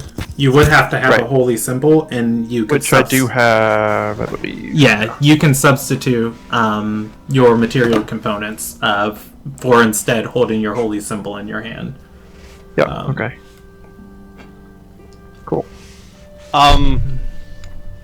Brandon? Yes.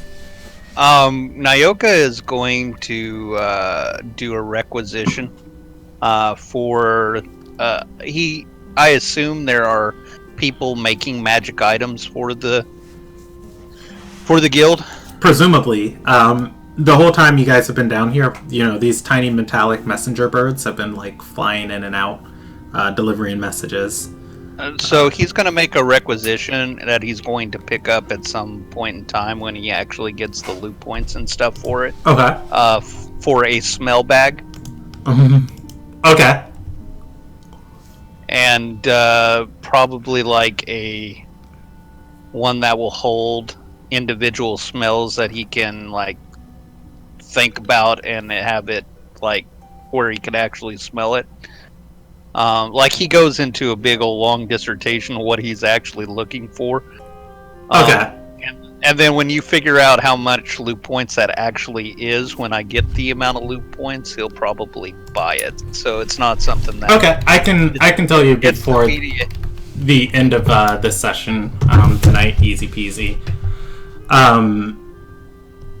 But basically, it's almost a bag of holding. Although I don't really want to hold anything. Yeah. Well, what immediately came to my mind? Are you aware with an item called Heward's Handy Haversack? I'm aware of the haversack. Yes. Yeah, that's what I would think of. Just something super easy. Know exactly what item you want. You think about it. You open it. It's there. Yeah, but this is something where he's going to put his snout into so he can smell it. So it's not okay. So it would be like Heward's Handy Haver pack or Haver. Fanny pack. Yeah, fanny pack of a much smaller version. Okay. Right, and he's not really going to carry anything that's of import, right? But yeah, she's going to say, okay, I will get working on that. I'll talk with the Artificers of Innovation. We'll need to be able to respond to the. I'll need to magically be able to respond to your thoughts. I'll need a small extra-dimensional space, and I'll need a material that can preserve freshness for quite some time. And then measure his snout on how much, he can put his head into. Yeah. As for Nyoka for this item, I would say. And after Kirith bumps him, Nyoka is also going to say, "And if it's poison, it needs to warn me." Okay. Yeah. She's going to think for a moment and then write out a list of the materials. It's going to be 4 loot points for something like that. Ooh. Okay. Thank you. Which would put it at about 250 gold. Okay. If I do have the 250 gold, will that suffice instead of the 4 loot points? Yeah, I'll allow that instead. Okay. I need to write that down, otherwise. So my character's lived here in this building for a long time. She probably knows how this works. Is it possible to get things and be in debt to the quartermaster? No, you cannot go in debt. Okay. Now, that said, the quartermaster might have needs and would be more amenable to you if you did something for them. Okay, I'll inquire with the quartermaster. Is there anything that you need help with to complete this around this time? She says, "You know what I really need right now? Just go kill me 17 boars and bring me back their tusk." I'm kidding. I always thought that was just so weird, and then I was like, "Oh, thank God you asked. Could you just go get me 8 wolf intestines?" No, she's going to say, well, the Judicator wishes that I start stockpiling opals. It's not a gemstone I keep in mass on hand. Perhaps if you were to find any of these shipments of it going around and intercept one, it could make my job a lot easier. I'll see what I can do. Anything else? Let's me think. And she's going to say, "No, but if I come up with anything, what is your name? I can send a sending, if need be." Azure. She's going to offer a hand and say, Freda, but Freda Nia is my full name. Anthelane of the Anthelane of the Silver Sigil. He'll take her hand and say, "I'm simply Azure for now." All right, you can add Freda Nia to your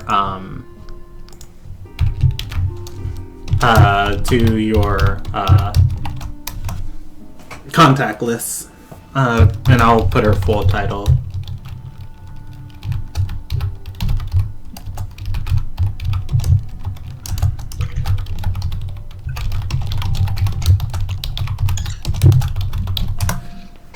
All right. Okay. Does anyone want to do anything else down here? Ooh, we've got the brooch from Anareus. Kai will try and sell that. The silver brooch that Nayaka extorted from him.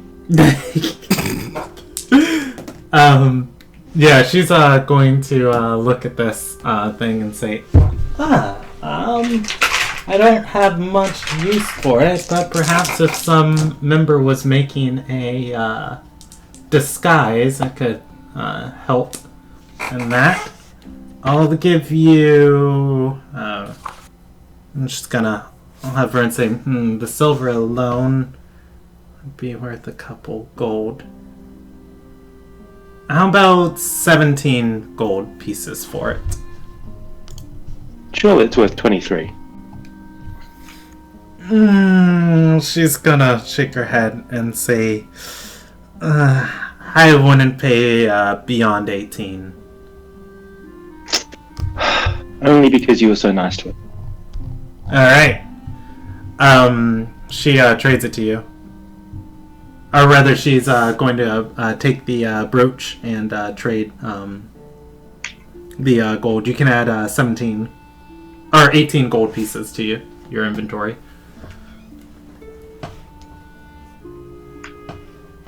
Alright, and you guys can always come down here in the future and talk to her more.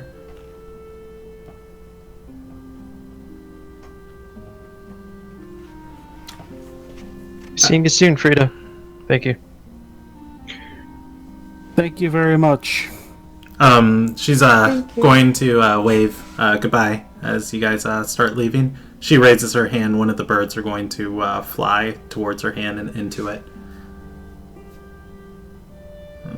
Shall we visit the same tavern that we went to the last time? Yeah.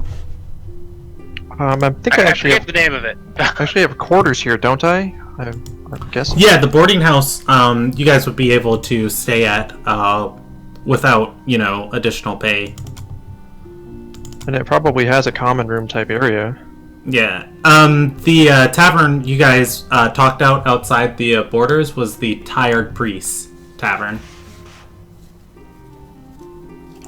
Would there be a tavern that we have inside or next to the quarters, or is it outside? Yeah, so this entire city exists, for the Mave. There are a few commoners that live inside the city, but the Citadel is where all the work happens and everybody, leaves for the day and goes, out into the city.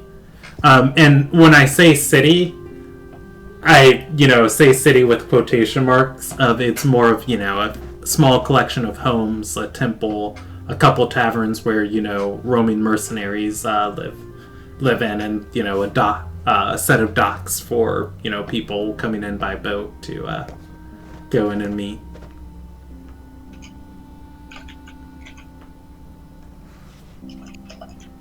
Shall we find a common room somewhere and await our next instructions? I'm fine with that. Sounds like a plan to me. Okay. Excellent. Team meeting it is. Brandon, Yes. Before we leave, Nyoka actually asked Lady if he can get a big chunk of ebony wood, like a special dark black wood, and actually see if they have some. Would you believe that historically in Ilderon, this is actually a region where wood like that comes from? Excellent. And yeah, she would actually have a surplus of it. She'd part with a plank for 3 silver. He actually gets a gold worth. Okay, you can add 3 planks that are 2 feet long, and I'll say they're a half an inch thick, and 5 inches wide. Yeah, and you can get 3 of those for a gold. And they are, ebony black. Okay. Save for, like the grain of the wood. Like the grains are going to be like a dark ochre going through them. Okay. And you said 3? Yes.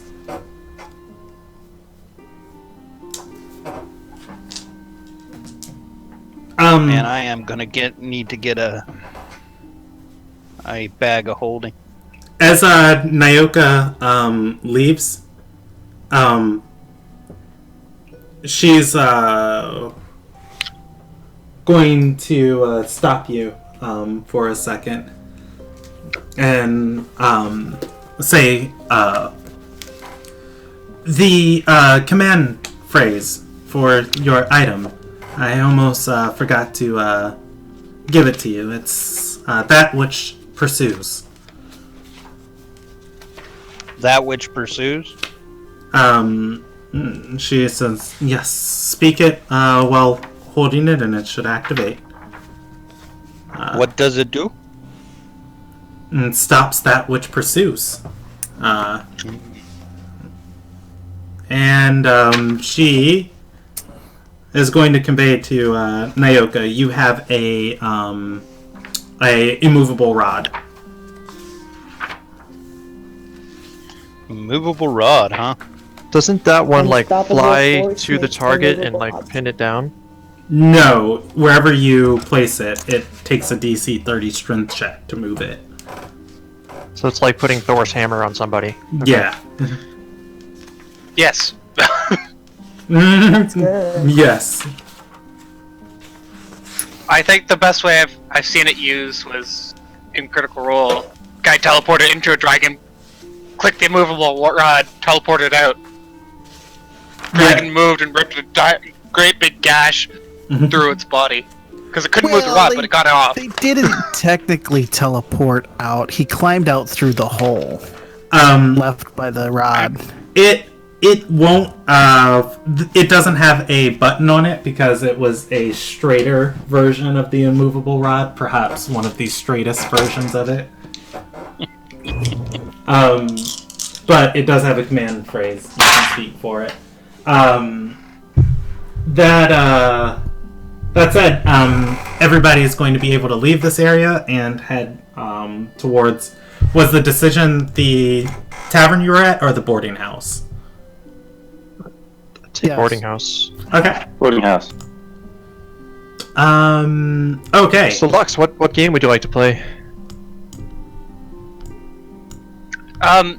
Is the Harbor Master still with us? No, he's not. He went off with Anarelus. Anarelus got him Okay. a room at the boarding house. Oof. I just asked because I offered him a drink. I didn't know if he was still following us or not. All right. So you guys know when you come to the boarding house, most of the time agents are roaming in and out of Coven, so it's always kind of like a changing things. There's going to be there are going to be 2 rooms available for you on the 2nd floor, and there's going to be 3 more rooms on the 5th floor. Otherwise, well, yeah, you guys are able to all squeeze into one room and, sit and talk, but sleeping arrangements, that's where everybody's going to be. So, team meeting? Sure. Excellent. Sure. I think we should. I have a few items to discuss. Everyone else is welcome to add theirs. I thought it would be useful to discuss things like wills. What happens if one of us dies, and who should we notify? And also, should we talk about having a party inventory or treasury account? Other items of concern?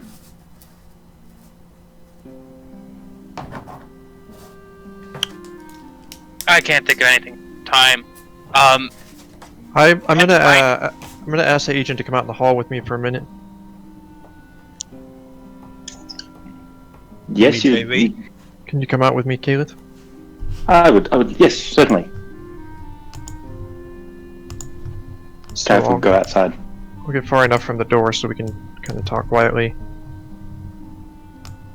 So it's interesting that Adjudicator is collecting opals as well. Kind of Yes, I thought so too. makes me wonder why, and if they're for the same purpose and the same individual, ultimately. Also, earlier I noticed that he wasn't really readable as far as my ability to sense kind of his motivations. Interesting. You tried to detect something from the magic spell? Yeah, I have kind of a nose for these things, as a paladin. I suspect any a wizard as powerful as the Justicer would have protection against that. I would be surprised if it worked, rather than surprised that it didn't. True. Well, anyhow, let's keep that in mind, and I'm not sure if the lizard's ears are safe either. But yeah, now we can go back. That was it? Okay. Yeah. It was exciting to meet him, wasn't it? And Isaiah would ask Nyoka what he wanted the stick for. And Yes, seeing the What's it- Judicator is always interesting.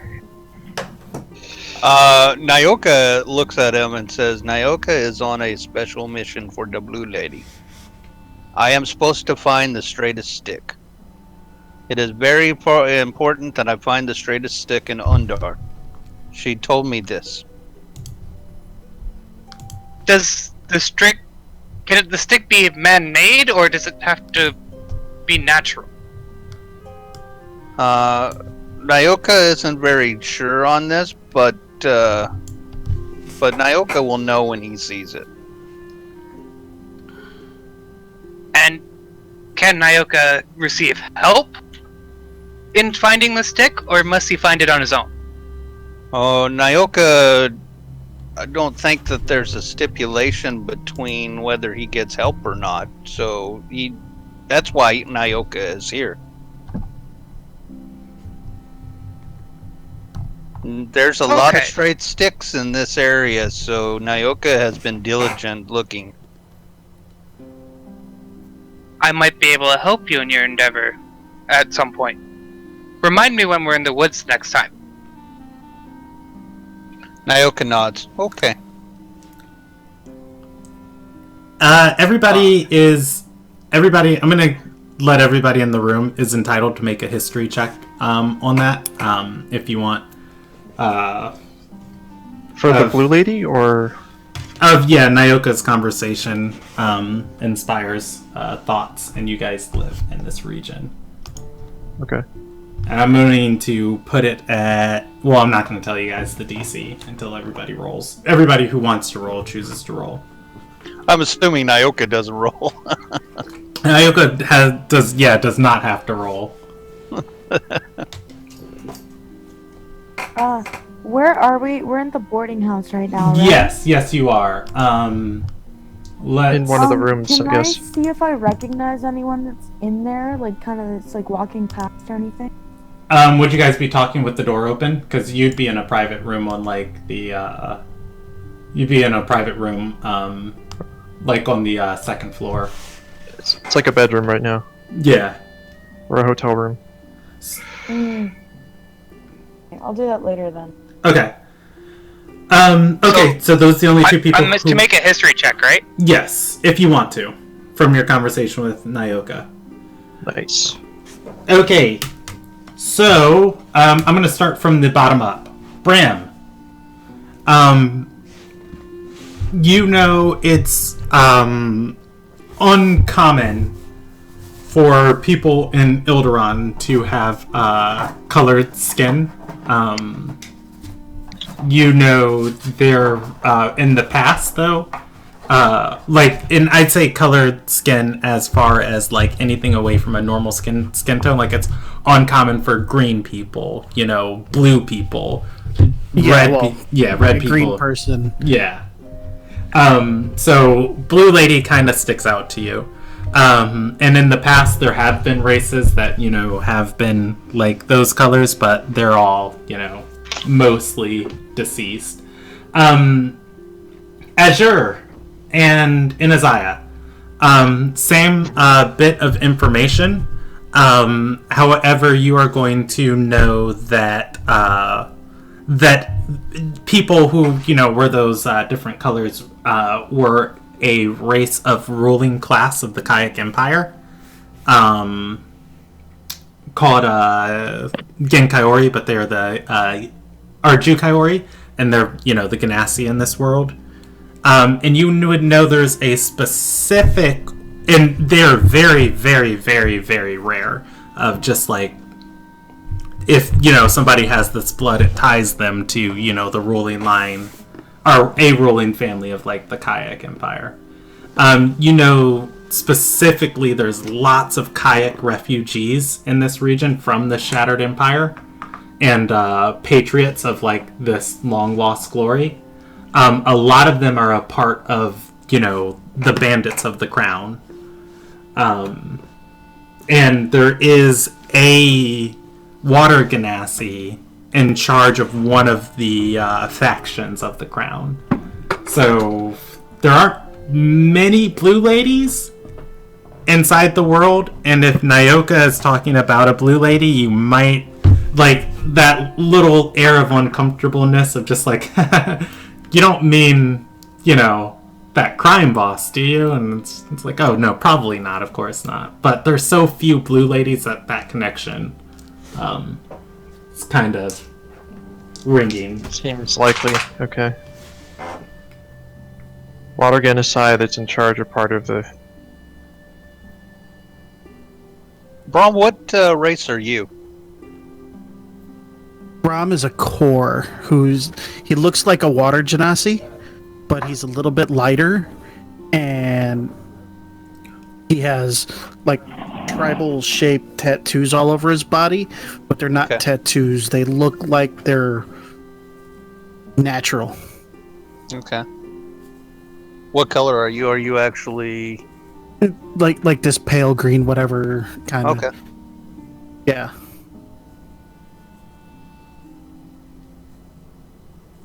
The picture is very representative of what he looks like.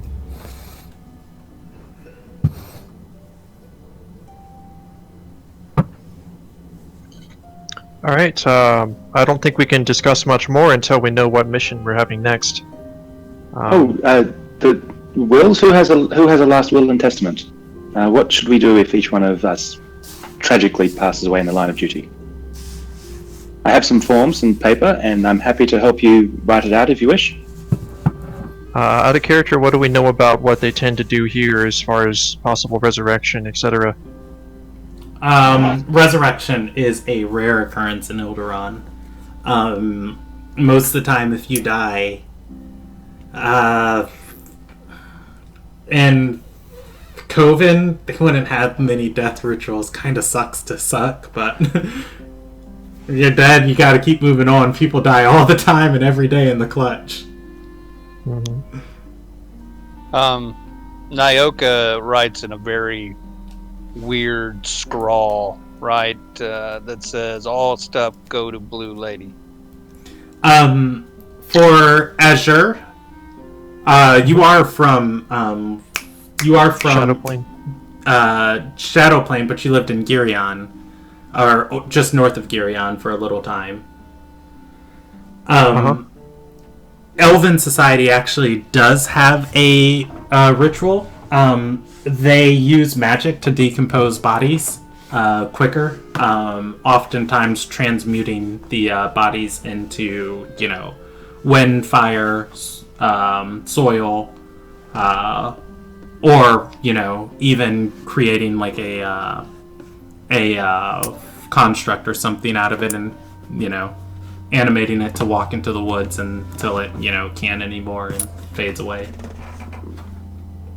Okay. Mostly just returning the elements of your body to the world. Yeah, alright. Where is this blue lady? How will we know who she is?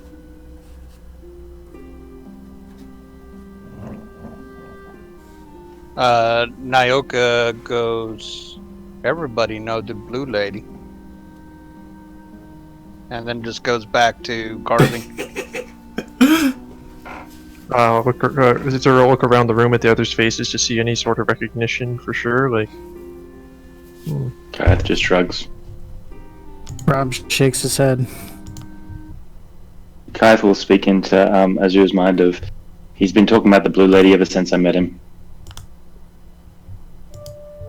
Interesting. So, Azur will have it written that he, upon his death, that his body should be resurrected if he has enough treasure on him to afford it, or the remainder should be divided if not, and his body should be magicked into a construct that walks into the nature. Okay. If possible. The elves know how. Rob just writes, or he can't write, so he just says, just put down, take my stuff, and run.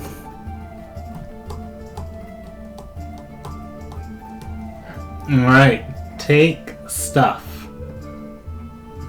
Yeah, he has no need for it if he's dead. Alright. Kath will write out.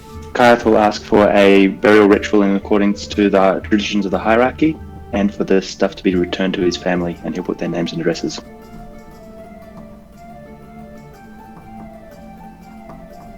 Okay. And Isaiah would like to be cremated, if at all possible. And his physical possessions don't really go to anyone. Doesn't have anyone to give them to. And his research goes to the next member of the sigil who wishes to take up his research. Okay. All his research goes to them. Hey, So, would your possessions be alright to split among the surviving members of this party? At that point, it's up to you. Indeed. hey, Brandon. Yes. I sent you a private message on Okay. what I'm doing with my carving, just so Okay. you know. Alright.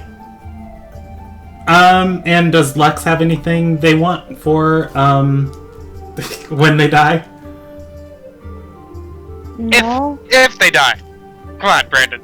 I was about to say, that sounded really sure of at least one party member death. I wasn't planning on killing you guys anytime soon, but, if anybody else saw my notes for my players, at this point they would think differently. It's just why do you have notes on what to do with each player's stuff when they die? It's they came up with this on their own. It was them. Right? And I'm just picturing Brandon's just sitting there going, okay, everyone said what they say. The building collapses, you're all dead. Out of character, I'm going to apologize right now because Brandon is going to use my character to kill all of you. I would never. You would would. And Nyoka is dumb enough and he would do it too. Alright. So, yeah, Lex does not make a will. I'm sure This is just a precaution, and with given our past track record, we will be safe and sound and successful together as a team. Yay! So, party treasury. I have 18 gold from a brooch which Nyoka I'll find extorted on behalf of us all, and so I'm going to write a ledger with 18 gold which belongs to the party, and I'm happy to take responsibility for maintaining the amount in the party ledger, which we can decide as a group on how to spend. Actually, Nyoka slides 5 gold, and he goes, "This is for the opal." Kaya For the party treasury.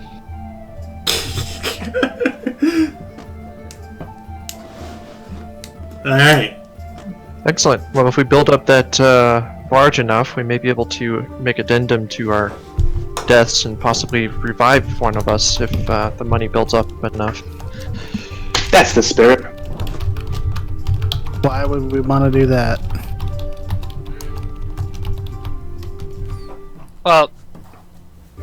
Well, it depends if any of us might get fond of each other and wish to have life continue. That's why. Well, is there anything else for the agenda for the team? We need to go play Otherwise- games and then get our next mission. You were saying? Well said. And so, well-earned rest and recuperation for all of us. I'm sure you will be up for promotion soon. Well done, Kayeth. Pat him on the back. Yes. We all will be. We'll all be promoted. Okay. Go ahead. I was just gonna ask, like, how far is the diameter of the town? And is there, like, woods on the other side of it, or...? Coven is not very big at all. Is there woods on the other side of it? I would say across the river there'd probably be woods. Diameter of Coven, I would say at maximum this place is probably a mile in radius, okay. So maybe, 2 miles in diameter. Just think like Disneyland, probably. Yeah. Okay, perfect. If we're going about our own activities, Kayeth is going to start drafting a letter of complaint to both Anaralis and Ondus about being paid the same as the lawkeepers. Okay. I am an agent. By gosh, I worked for this. I've recruited all these people. Okay, so, Kayeth is drafting a letter. It is the midday rolling into the afternoon. Does anybody want to do anything else? Yeah, I wanted to play a game with Lex. Okay, yeah, you're able to do so. Would it be like a card game or chess or? Their choice. Either one works. Okay. Cards then. All right. Yeah, you two would be able to play a card game, and would it be like a friendly game of like skill, or would it be like gambling or chance or luck? Chance, probably. Okay. Chance. Would you be Any betting coin anything? involved? I don't have much to bet, Nor do I. so probably Go for not. one coin each. Sure. Okay. Okay, yeah, and I'll let you both, resolve this. And I would say you can give a flat d20 roll, and if you guys want to edit the roll, like, in any way of, like, a person counting cards, you can add your intelligence modifier, or if Lex is trying to, like, cheat and hide them, you can use your dex. Unless I got 7, so I'm not winning.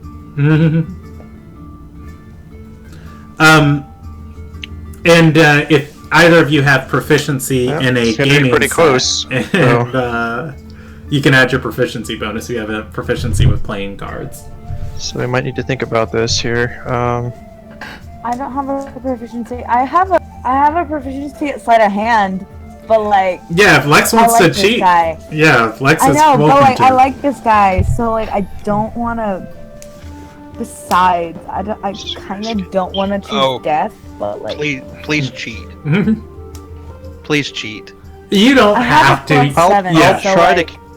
I'll try to count cards, I guess, but that's about the best I can do. It would make all former card players proud if you cheated. I have a +7 in sleight of hand, so I mean. Yeah, so I'm gonna take if Lex wants to cheat, I'll let you re-roll. And I would take the higher of the two rolls of just like, Lex just sees what she got and just kind of slides it, into her cloak and reaches over. I made a mistake. Oopsies. I mean, that one doesn't count. 8's not bad. It's still better. I don't think I'm gonna get really even close to 7 necessarily, just counting cards or whatever. Yeah. All right, there we go. 18. Would it be like an intelligence check to see if I can? No. I would just let you add it to your roll. Add what to my roll? Your intelligence. Like the score itself? Yes. Your intelligence check. You know what? I'll give you the same benefit I gave to. I'll give you the same benefit I gave to Annie. Rather than a D20 and taking the higher of the two, just looking under at your cards, there is a high chance that if you take another card, you'll be fine. So you can roll if you want to use your intelligence, you can roll a D6 and add it to your roll. Okay.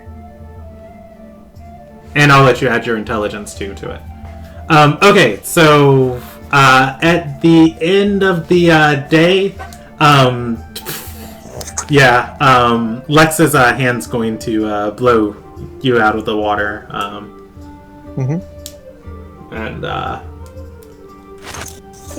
cheater always wins. Yeah, ask no further questions. I'm not gonna tell him what you did, but like, how? So I get 1 coin. Woohoo! Yeah, I'm gonna take my coin away and you add it to yours. Well, that was fun. Yeah. Want to do anything else? Where are we? My brain does.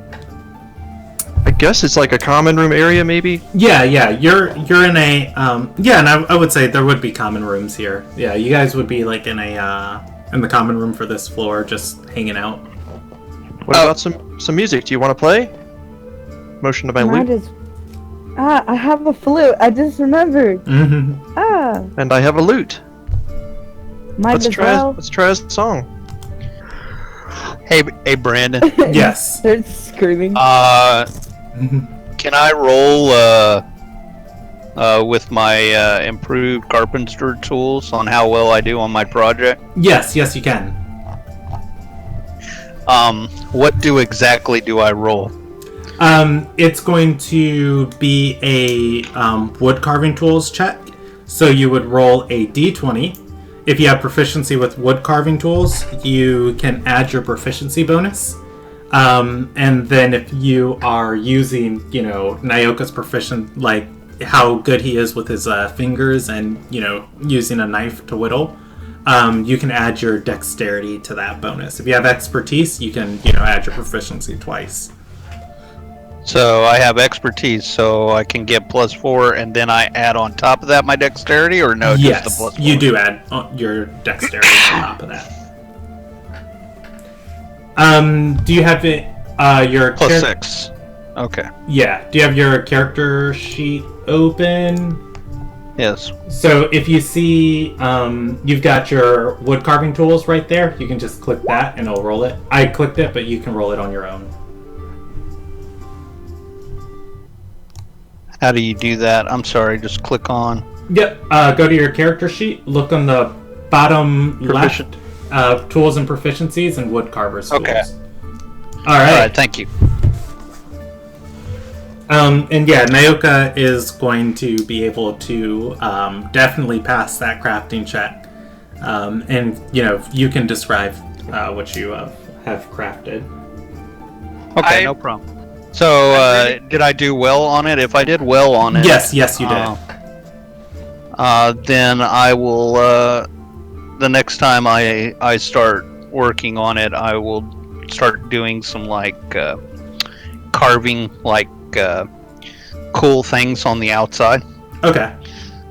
Like scenes and stuff. Alright. Things that we did, running from the fiery,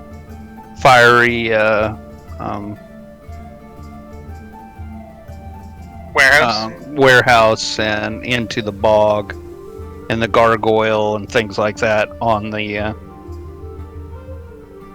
item service.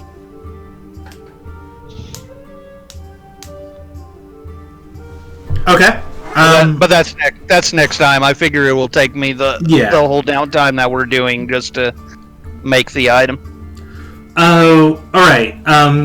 Otherwise, is there any point when you guys stop having downtime? I'll probably have 2 or 3 songs that we play for the room and just see how that goes.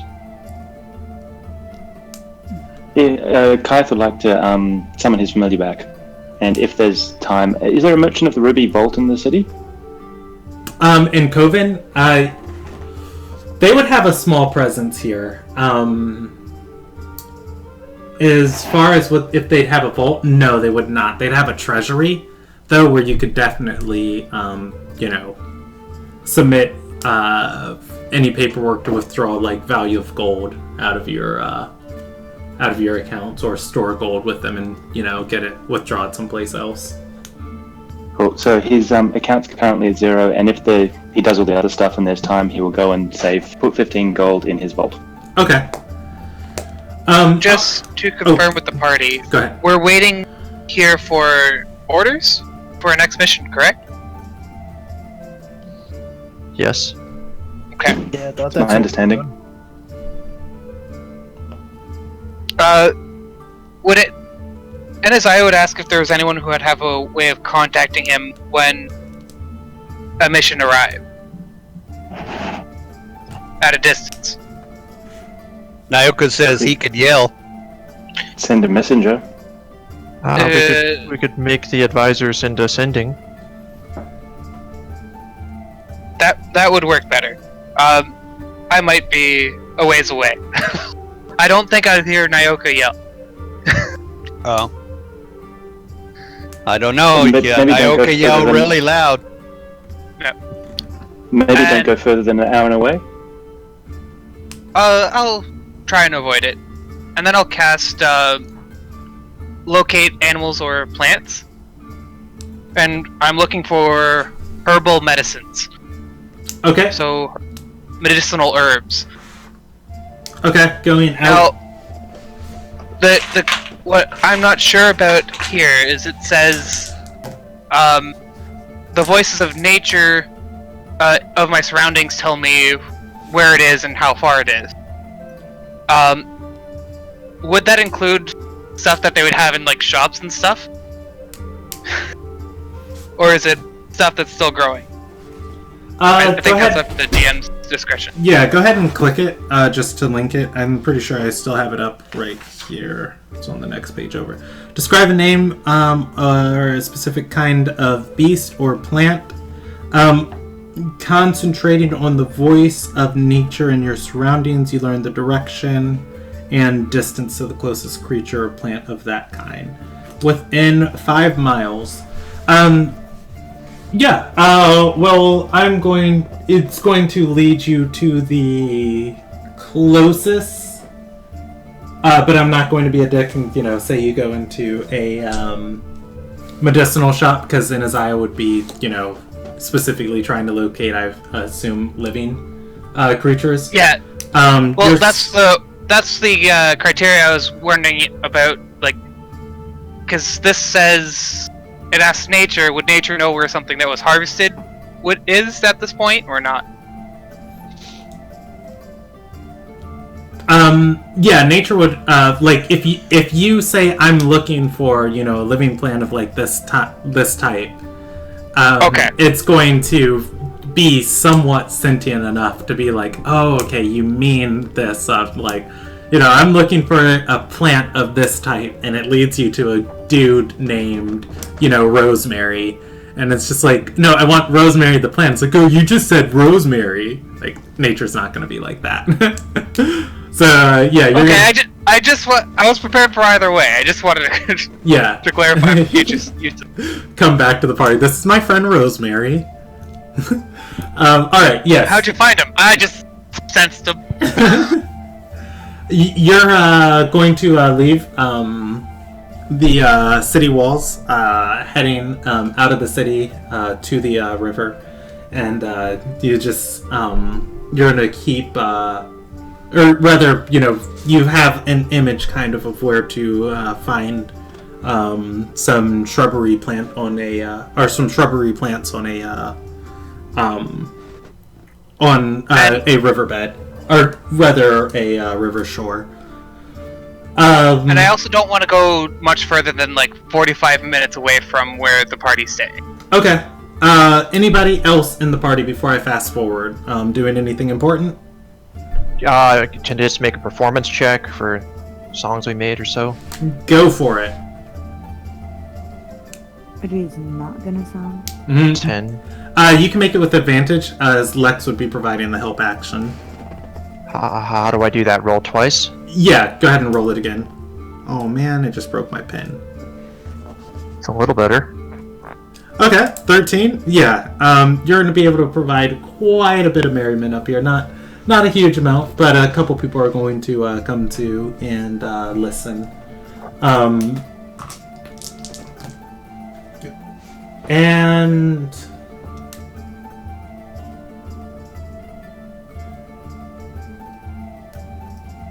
I'm just wondering some things. Okay, alright, so if that's everything for everybody, let's go through person to person to person to person to person. So, Azure and Lex, as you are playing in the common rooms, you're going to attract a few people who come to watch you play. A couple people just like sipping on sipping on like either wine or something, just sitting around in like this lounge area listening to you. As soon as you guys finish your songs, looking around, you've attracted probably about 6 or so people. They're talking amongst themselves.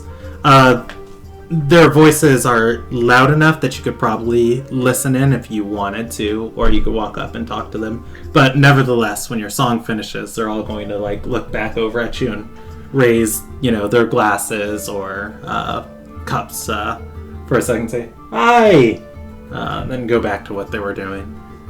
Yeah, I would listen in first for a short while and then approach them. Do I recognize anybody? Do you recognize anybody? I'll roll you a percentage. I'd like to know too, because I've lived here a long time. Perception or what? I'm rolling you a percentage check of 100-sided dice. Yeah, D100 of how fortunate or unfortunate are you? You recognize Nyoka. He's there. Hi, Nyoka. He waves to you as he's diligently carving on something. I still believe he's carving on like my club or Brom's staff. Okay, and Azure is listening in. Azure, yes. Give me a perception check to listen in.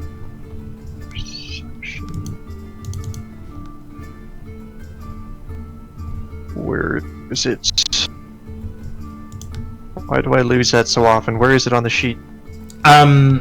It's under your skills, and it is perception on the left side of your skill list. Ah, that makes it in the skill list. Okay. Yeah. Do I do perception? If you can use a perception check if you want to eavesdrop on somebody. No, I just want to see if I recognize anybody's faces. Okay. You are going to recognize. You're going to recognize a woman. You're not sure where you've seen her from or what her name is, but her name, or rather, she does seem familiar to you. Of you're trying to remember where you've met her before. Oh no. That said, Okay. Azure, Yes. listening into the conversation nearest to you, there's a man and a woman talking to each other. And one of them is going to say to the other, they hired me to check out a port on the southern coast, but when I got there, the whole place was empty. It's probably been abandoned for weeks. I'd say they turned tail and ran from the pirates. The woman's gonna nod and say, Iron Wind, they caused so many troubles around Beechwood Retreat. It's amazing that the Shield Hand hasn't did anything to get them out of the Eastern Sea yet. Say that again? Amazing that the what hasn't? The Shield Hand hasn't done anything to get them out of the Eastern Sea yet. Ah. Okay, Azura will approach them. They were listening in, right, to the music. It would give them a big smile. How'd you enjoy the show? The man's going to smile back at you and say, reminded me of a time long lost. He holds up his glass and nods with a large smile on his face. Azura will nod in acceptance of the compliment. Yes. Those times should come back again one day. Let's all strive for that.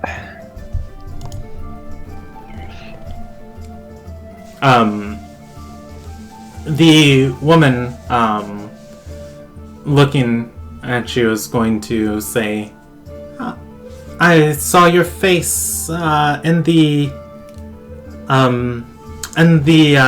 Senate chambers. You're part of the sigil. Very observant. Such a large crowd. She nods and says, I'm an agent. It's my job. She stands up and extends a hand and says, Zav. Zav, pleasure. I'm Azur. She's going to say, Zav Calavera. And of course, pleasure's all mine. She gestures for you to sit. He'll take the seat. And then look to the man. And what's your name, sir? His name is Kaleo. And he's gonna say Kaleo. Of no family name. I've been kind of roaming ever since I left the Vale. Lex. Yes? That name sparks something in you. Zav. What name again? Zav Calavera. You Oh! can't Calavera. Okay, I know that. Yeah, you can't Oh, I might have mispronounced that. I'm sorry. How did you say it? I just say it with a Spanish accent. You said it properly. Okay. I just say it with the Spanish accent. That's all. Mm-hmm. Oh, I'll motion for Lex to come over. Join us.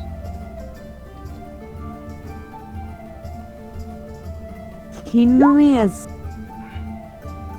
them as loose, I think.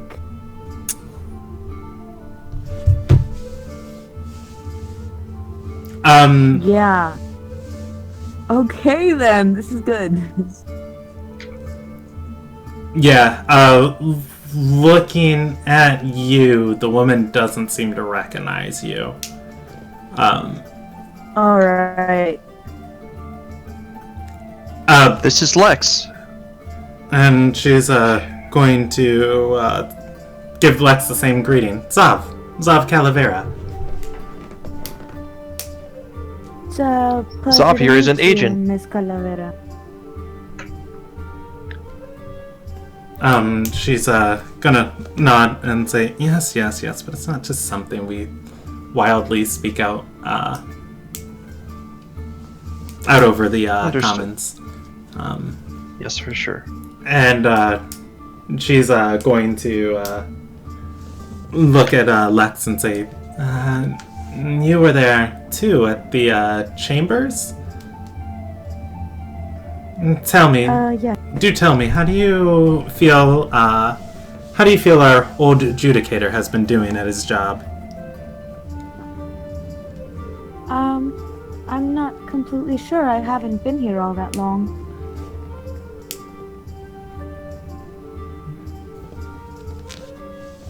Was she directing it at her or just both of at us? at a striking up conversation. You know, gossiping about your superiors is always a good way to connect with those around you. Gotcha. Well, I think of all the choices there were, it seemed wise to stick with Ondas.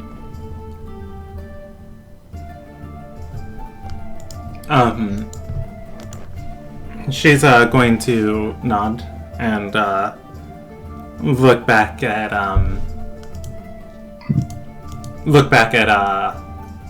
Callio and say, Callio's not in the sigil, but he helps me with some contracted work.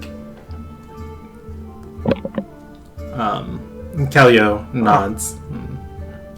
Nice to have trusted friends, then. Especially when you're heading into the danger of the flames. Always helps when you can send a little vampire to do your bidding for you. Callio's going to roll his eyes. Sure.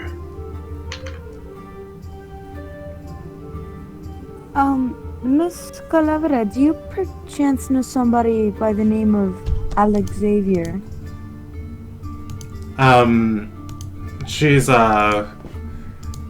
going to nod and say, yes, that's my brother. I broke away from the family business, though. I needed a life of a little bit more adventure.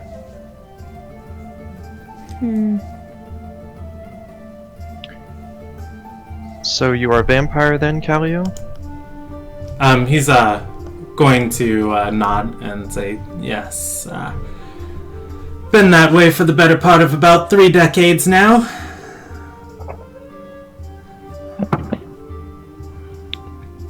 Interesting life we live, isn't it? Nonsense is the miserable saps I cross in this region make it so that I don't have to go back to the Vale at the end of every month. At first I used to hate it, but now, he shrugs and says, if I have to be honest with myself, I get a little bit of a thrill out of ending them. The blood being absorbed on my skin, the essence of life slipping from their eyes. He's gonna raise his cup again and say, here, To everyone who deserves it, meeting the end of a sword. And to all those who don't, not meeting that end. I raise his cup.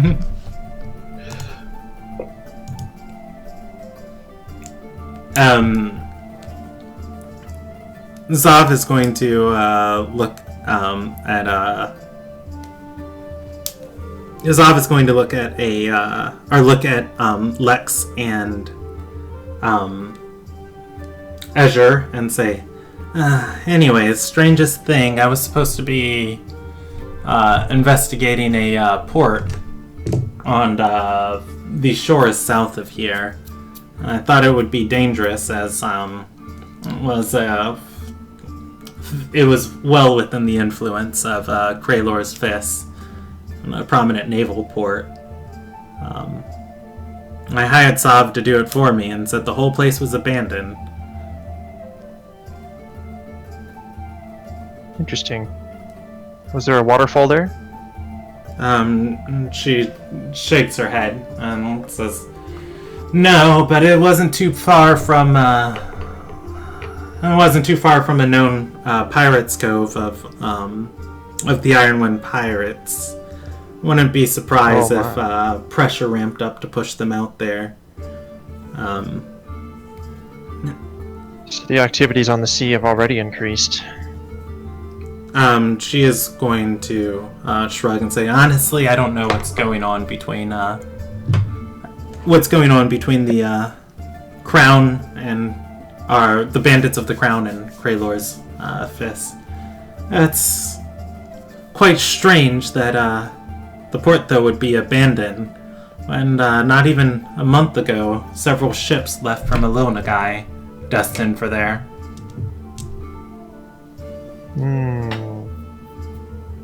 Yes, that is strange. What banners did they fly? She's going to kind of just like gesture her hands of like kind of making light of it and say, the advisors only give you the information you need to know. Go to the port, find out what's there, find out who's in charge, find somebody to divine on, perhaps find a local magistrate who can be bribed to our will, maybe eliminate a few people in the process. Imagine my surprise when I get there and the whole town's abandoned. She shrugs and says, I don't know anything about the ships, I just know it was one of the things that led to this. Azure nods non-committally.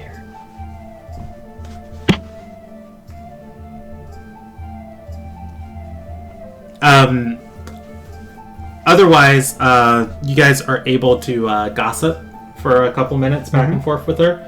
But because we're a little short on time, I'm going to jump over. Sounds good. To Inaziah. Yep. Inaziah, you are going to find a patch of a herb called yarrow. In some situations, it can be a there's a word I'm thinking of. Takes away pain, not painkiller. Analgesic. Yes. Well, that or anesthesia. We'll go with that one. It just nulls the senses.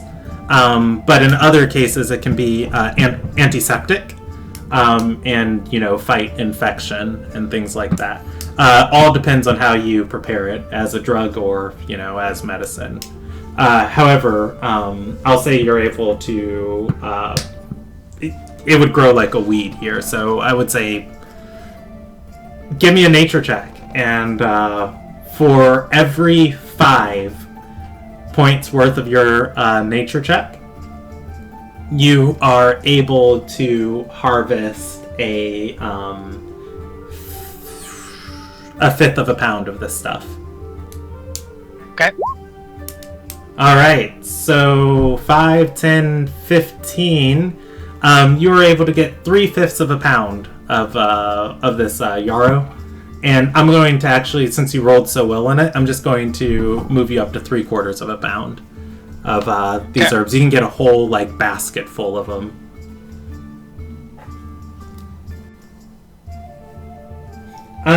As far as anything else here, yeah, you're not going to encounter anything else like super wild out inside the forest. I'm going to jump to Kayeth, and Kayeth. Oh, yes. Also, on the way back, I'm just gonna, as I walk back to town, I'm gonna see if I find a straight stick for Nyoka. Okay, you want to roll a perception or investigation check, or do you want me to just see how lucky you are? Yeah, you just see how lucky I am, because I'm not really looking for one. I just happen to walk past. If I see one, I'll grab it. But... Okay, as you're walking back across the river, you're going to find some driftwood, like, dangling, you know, in the riverbank. And to your surprise, this is actually a pretty straight stick. It is, hold on, I'll draw it for you. It's like that. And you can pick it up and grab it for Nyoka. It is about 4 feet long. A good 2.5 feet of it is perfectly straight, like the straightest nature could make a stick. And then, you know, there's like 6 inches bent on one side, and then, you know, a foot bent on the other side. And then the rest, you know, attached to each of those are straight. Alright. When I get back, I'll just give that to Nyoka. Okay. Alright, and then finally, Kayeth. Yeah. In the middle of writing your letter, you are going to get a sending, and it's going to say,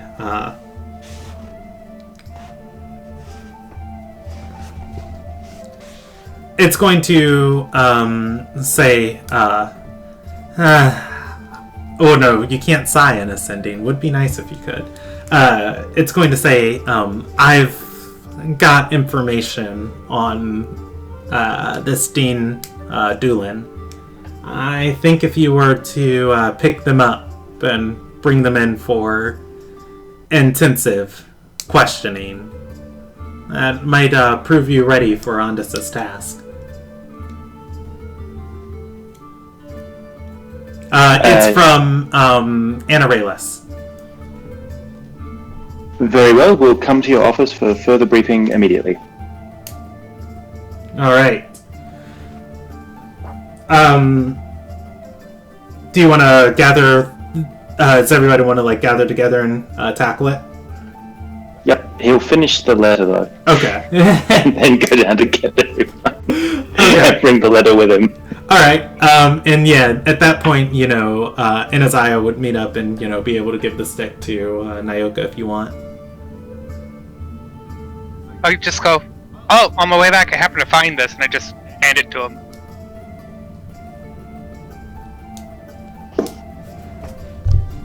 Nyoka thanks him with lots of nods and lots of teeth.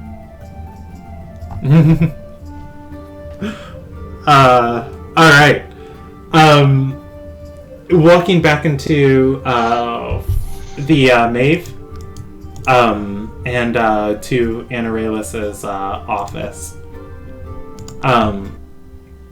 Anarelus is going to be drawing up a document, and he's going to,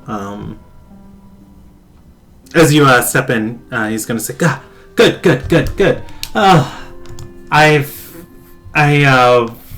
And he gestures to a bowl with some burnt ashes, and it says, I performed the legend lore on this Dean Doolin. I know don't know exactly the messages conveyed to me what they mean, but she was witness to some perhaps dark dealings. I think she would have more information on this. Your report said that she would be delivering more slaves to Kaitelis Falls. As many as you can get. She expressed that intention, yes. I think we should, or rather you, should interrupt her on the roads between Kaitelis and Beechwood Retreat. Or if you can find her in the city, simply grabbing her and throwing her on a boat, we can have her back in Coven. I have news, by the way. There's an abandoned village now where there was once a military port. South of here. Anarellis is going to nod and say, look, I'm just trying to do the jobs that were handed to me, and then now I've got to take care of the bog. And look, you're my friends, you're my first agents that I've employed, so I want you to look good in the boss's eye. This isn't even my area to focus on. I'm gonna draft a plan for that bog, but he's gonna finish writing the orders and hand them to you and say, "Here you go. This official missive from an advisor. If anyone questions what you're doing." All right, and transportation. Any sending spells?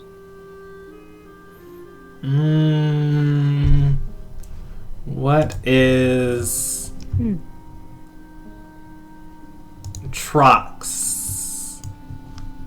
He's going to think and say, I suppose I could get Trox to teleport you again. Oh, God, I don't have much left to give her, though. What does she need? He shakes his head and says, she just likes taking stuff from me, just to have me in debt to her. Well, just give her a kiss and call it good.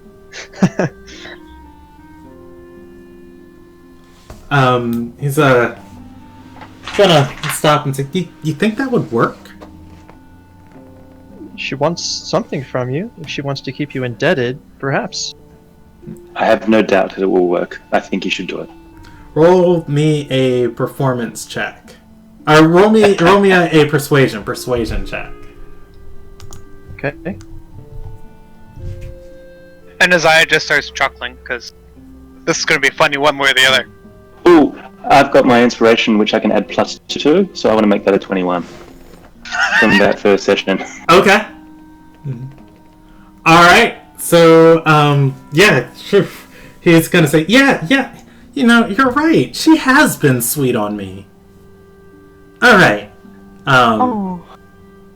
And, he's going to, gather up his, satchel, and, This guy's gonna get slapped. Alright, he starts heading up to the Academy of Divination. Before, could we get a bit more information? Are there any agents in the region who can help us? Any more information about where we can find this Dean Doolan?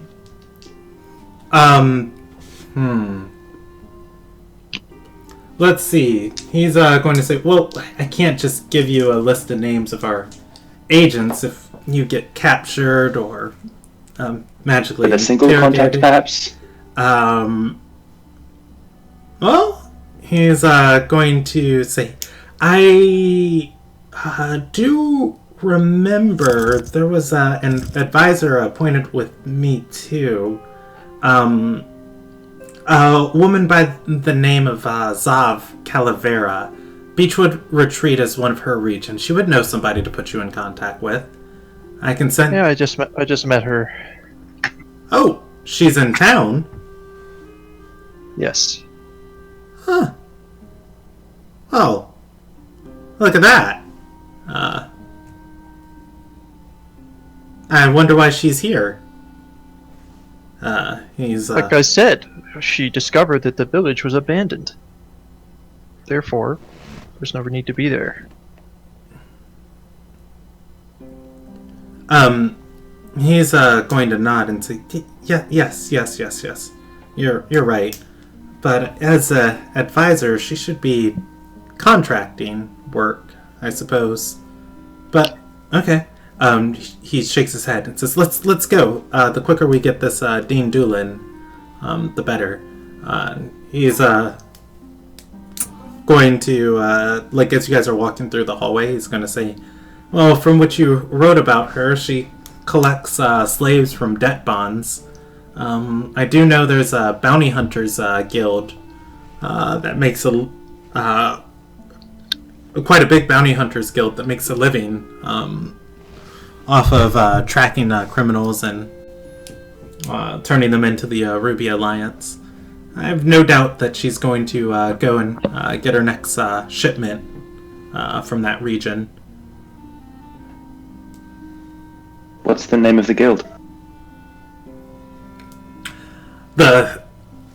Actually, Shelby, do you want Nyoka to say it? Because Nyoka knows the guild.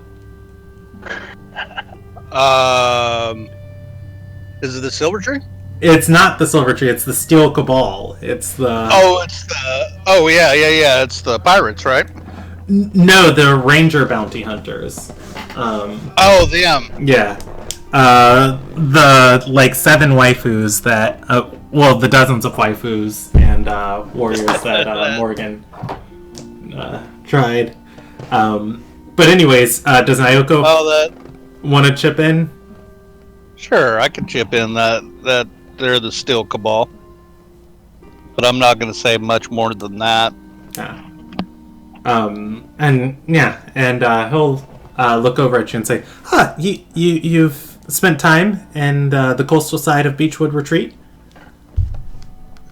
I know it well. He's going to nod and say, "Well, there you go. You have all the contacts you already need."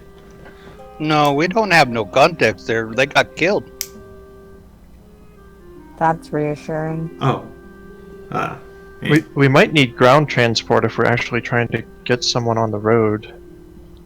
Do you have horses here? Wait, An expense didn't I live budget? there before? In Beechwood Retreat? Yes. Lex would have contacts there. You know... Yeah, you know Zov's brother is still there. Alright. I know what I'm gonna do. I have contacts, so... Nyoka says, I know a few people, but I don't know how willing they are to help us. They don't like Nyoka very much. I believe it would be wise if we all brought horses with us. Can we borrow some horses? Otherwise, if we have to chase him on the road, we will not succeed.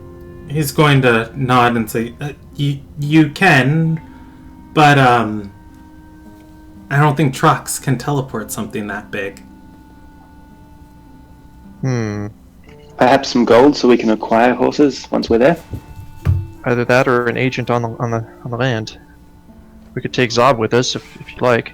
That's up to you.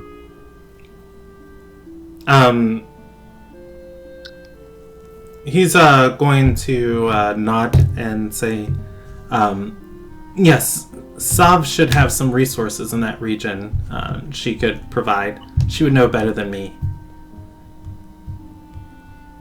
Perhaps I the know sending somebody stone from to the Zab? Ruby, Alliance? yeah, the Ruby Alliance. I know someone, they're still stationed there.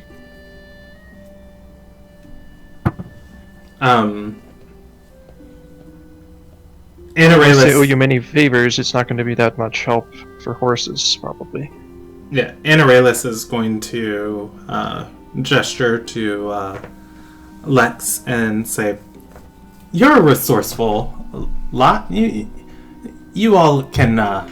You'll. I'm sure you'll be able to make it once you get in the region." Yes, sir. We Silver Sigil agents are meant to be resourceful, and we are. So we require no further resourcing or assistance. Just get us there, and we'll get the job done. And he's going to nod, still leading you through the halls towards Trox's divination quarters. I'll watch for Zob on the way, hopefully catching sight of her. Hey, Brandon. Yes. Nyoka is going to slide up close to I can't say Anaralus. Anaralus. And he's going to attempt to pick his pocket. Okay, go for it. We all hate this guy for no reason. Kyle wants his job. That's a really good reason. Give me a sleight of hand check, Shelby. All right. Nice. You're going to slide your hand in Anaralus's pocket. Brush against him a little bit, and then pull out with what you have. Looking in Anaralus's pocket, you are going to get a crumpled sheet of paper, and you are also going to get, let me look at this, you're going to get a crumpled sheet of paper and something hard wrapped in cloth. It is long and flat, probably about 6 inches. Yeah, and you can add both things to your inventory. If you pull them out and look at them, he's probably gonna notice you. But anyways, still walking through the hallway, he finally opens the door to Trox's office. Trox, go ahead. I want you to know it's your fault I am putting in my inventory 6 inches long and hard. Wrapped in cloth. Please and thank you. But no, I'll tell you what they are after this. That's fine. I'm just being funny. Of opening the door to Trox's office, and now I'm gonna have to make this lady like a NPC portrait. He's going to say, we got a emergency mission concerning the Judicator's plans that are gonna be going on. And she's gonna say, let me guess. You forgot to make proper arrangements and you need me to teleport them to wherever they need to go? And she smiles, and Anaralus is going to nod. And she says, Anaralus, I don't do favors for free. He's This is great. going to take a step forward, walk up, and then look up and kiss her. At which point, This is great. her eyes are going to go wide. And let's see. Let's roll for violence, or Please first we don't get got violent. yeah. She's going to shove him back, and it's worth stating, she is a tiefling in full transformation mode, red skin. I'll try to catch him, I guess. Okay. Moving tail, horns. And her tail is going to come over her shoulder, and the tip of it point, or not over her shoulder, but just like around her, and point like a knife at Anaralus. and she's going to say, what's the big idea? And he's gonna say, they told me you and she is going to look and say, I've never wanted that from you. Get out. Amaryllis is going to look around and then look down and get out. I'll try to. All right, start walking out. Okay, I'll try to interject and persuade that he was influenced by others and he didn't really mean anything wrong by it.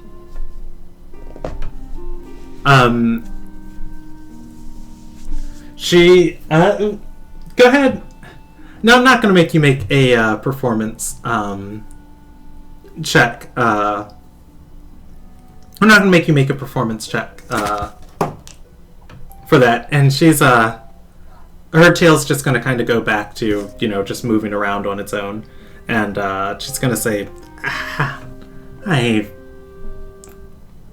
can't say that wasn't something I wanted eventually, but not the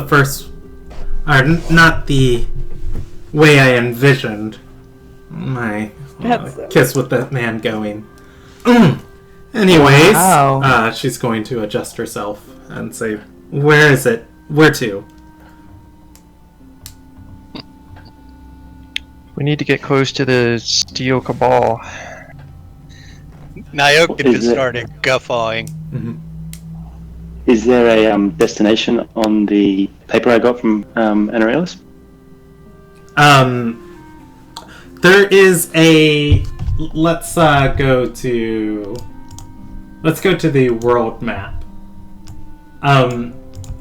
There is a scribbling of, and you can zoom in if you want.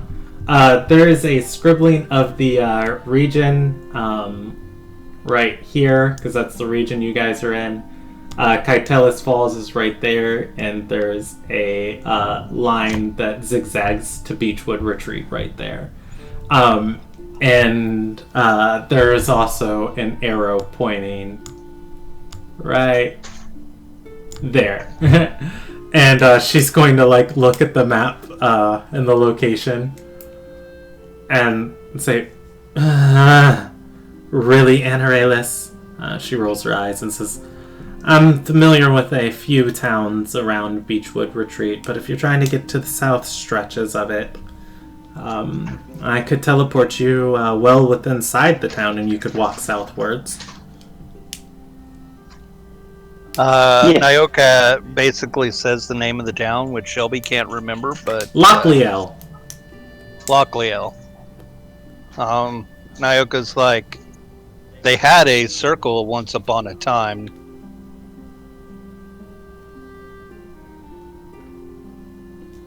Of course, Nyoka knows that he went in to destroy it, but... Yeah. He's... go ahead. I would say take us to the place you know best, and we will make our way from there. Let's try and avoid any mishap. She gestures for everybody's hands. Kyath will give the letter of complaint to Amaryllis, and he'll speak into his mind saying, Sir, I thought you would have asked first, but good luck. Maybe get a present. He's gonna prick up at that. It's just asking, it's Amaryllis. Once everybody's locked in hands, she is going to cast teleportation. Unfortunately, she still has to roll 2, but she rolls an 86, and I'm near certain that's fine for a place she's seen a lot. Alright. In the evening sun, you guys are going to be whisked out of her office and the cloudy heights of Coven to the sunshiny shores of Beechwood Retreat. Let's see. You're going to be teleported underneath a set of 4 statues. If anybody's familiar with like a caryatid, they're like these huge, massive statues are gargantuan in size, and their arms are extended straight up above their head as they hold up a circular top of a tower. There are 4 of them, and they are each one of a famous woman in history, of Ilderon's history.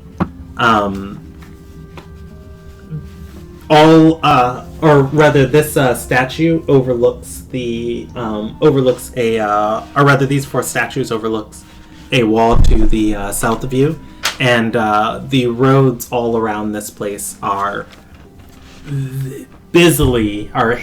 well populated as people are moving in every direction around you, and the smell of salt is well in the air. And okay. We're outside the main walls of the city?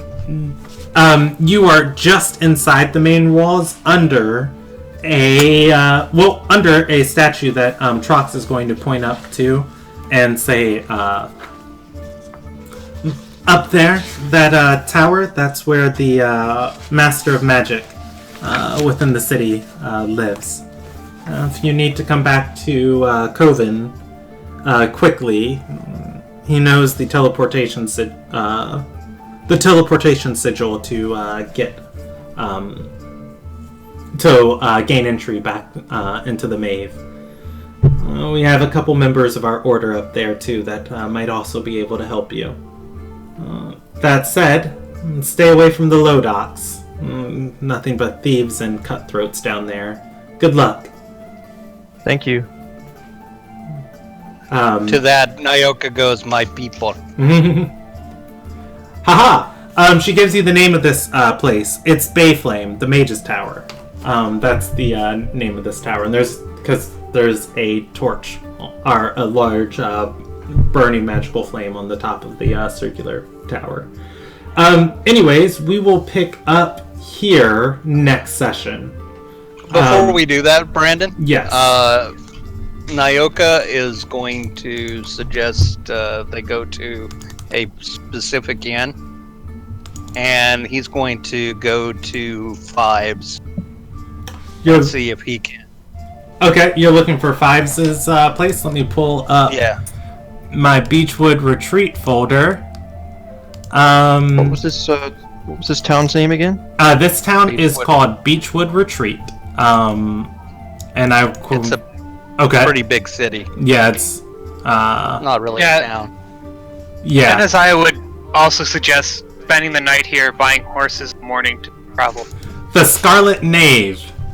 Scarlet Knave. That's the name of his tavern, but it's so Nyoka's instantly going to start walking towards the low docks, and I have a map of this, which I will I'll put in your guys' group later tonight, so you can see or kind of get a feel for what I'm describing.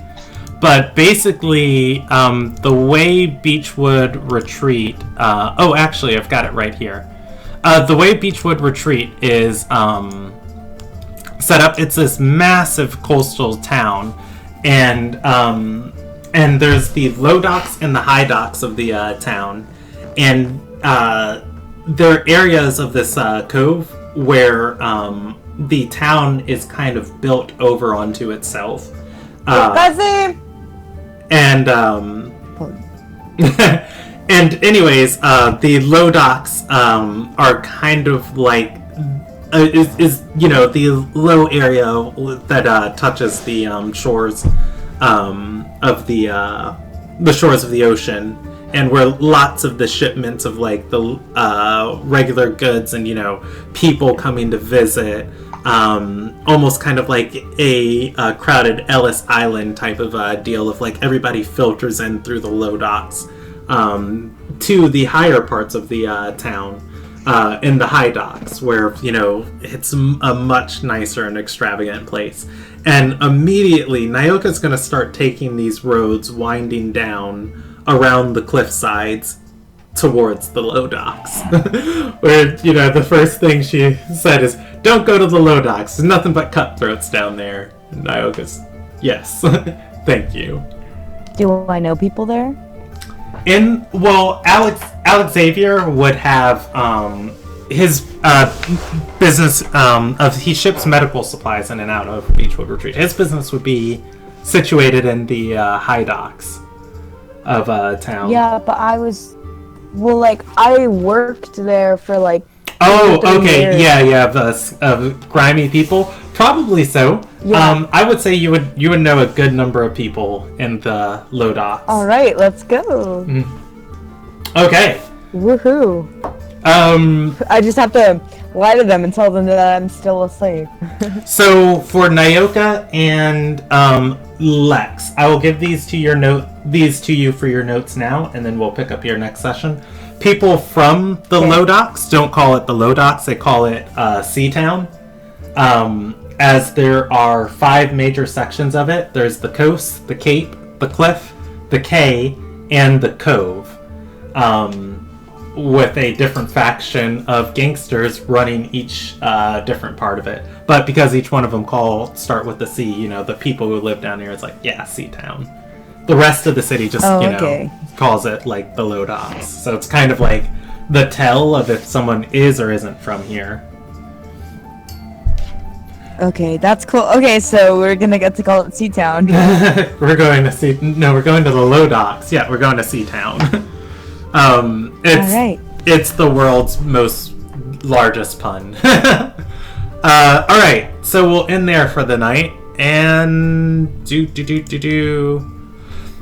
Well, my goal was, Brandon, is to stay at Fibes' Tavern, so did he find it or did he not find it? I mean, I feel like you guys would be able to find the Mave. Although I would feel more comfortable starting there next session, so I could, that's fine. That's fine. It's a long walk. Because I want, when you guys step into the Mave, I want you to really feel what it's like to be in this gangster-ridden paradise of, you know, the low docks. And I just don't feel like I could do that justice now, as like I'm remembering the setting rather than having been prepared for it.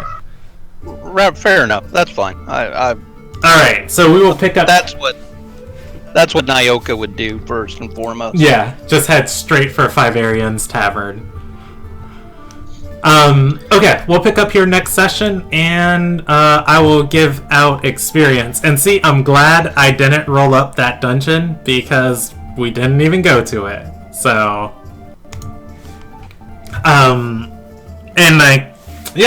I didn't expect to be going to Beechwood Retreat this soon, but this will be fun.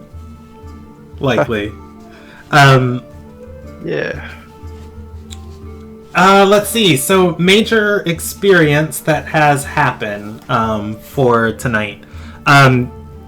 You guys learned very loosely, it's through conjecture, the Shield Hand might have been in some sort of religious meeting with this Dean Doolin.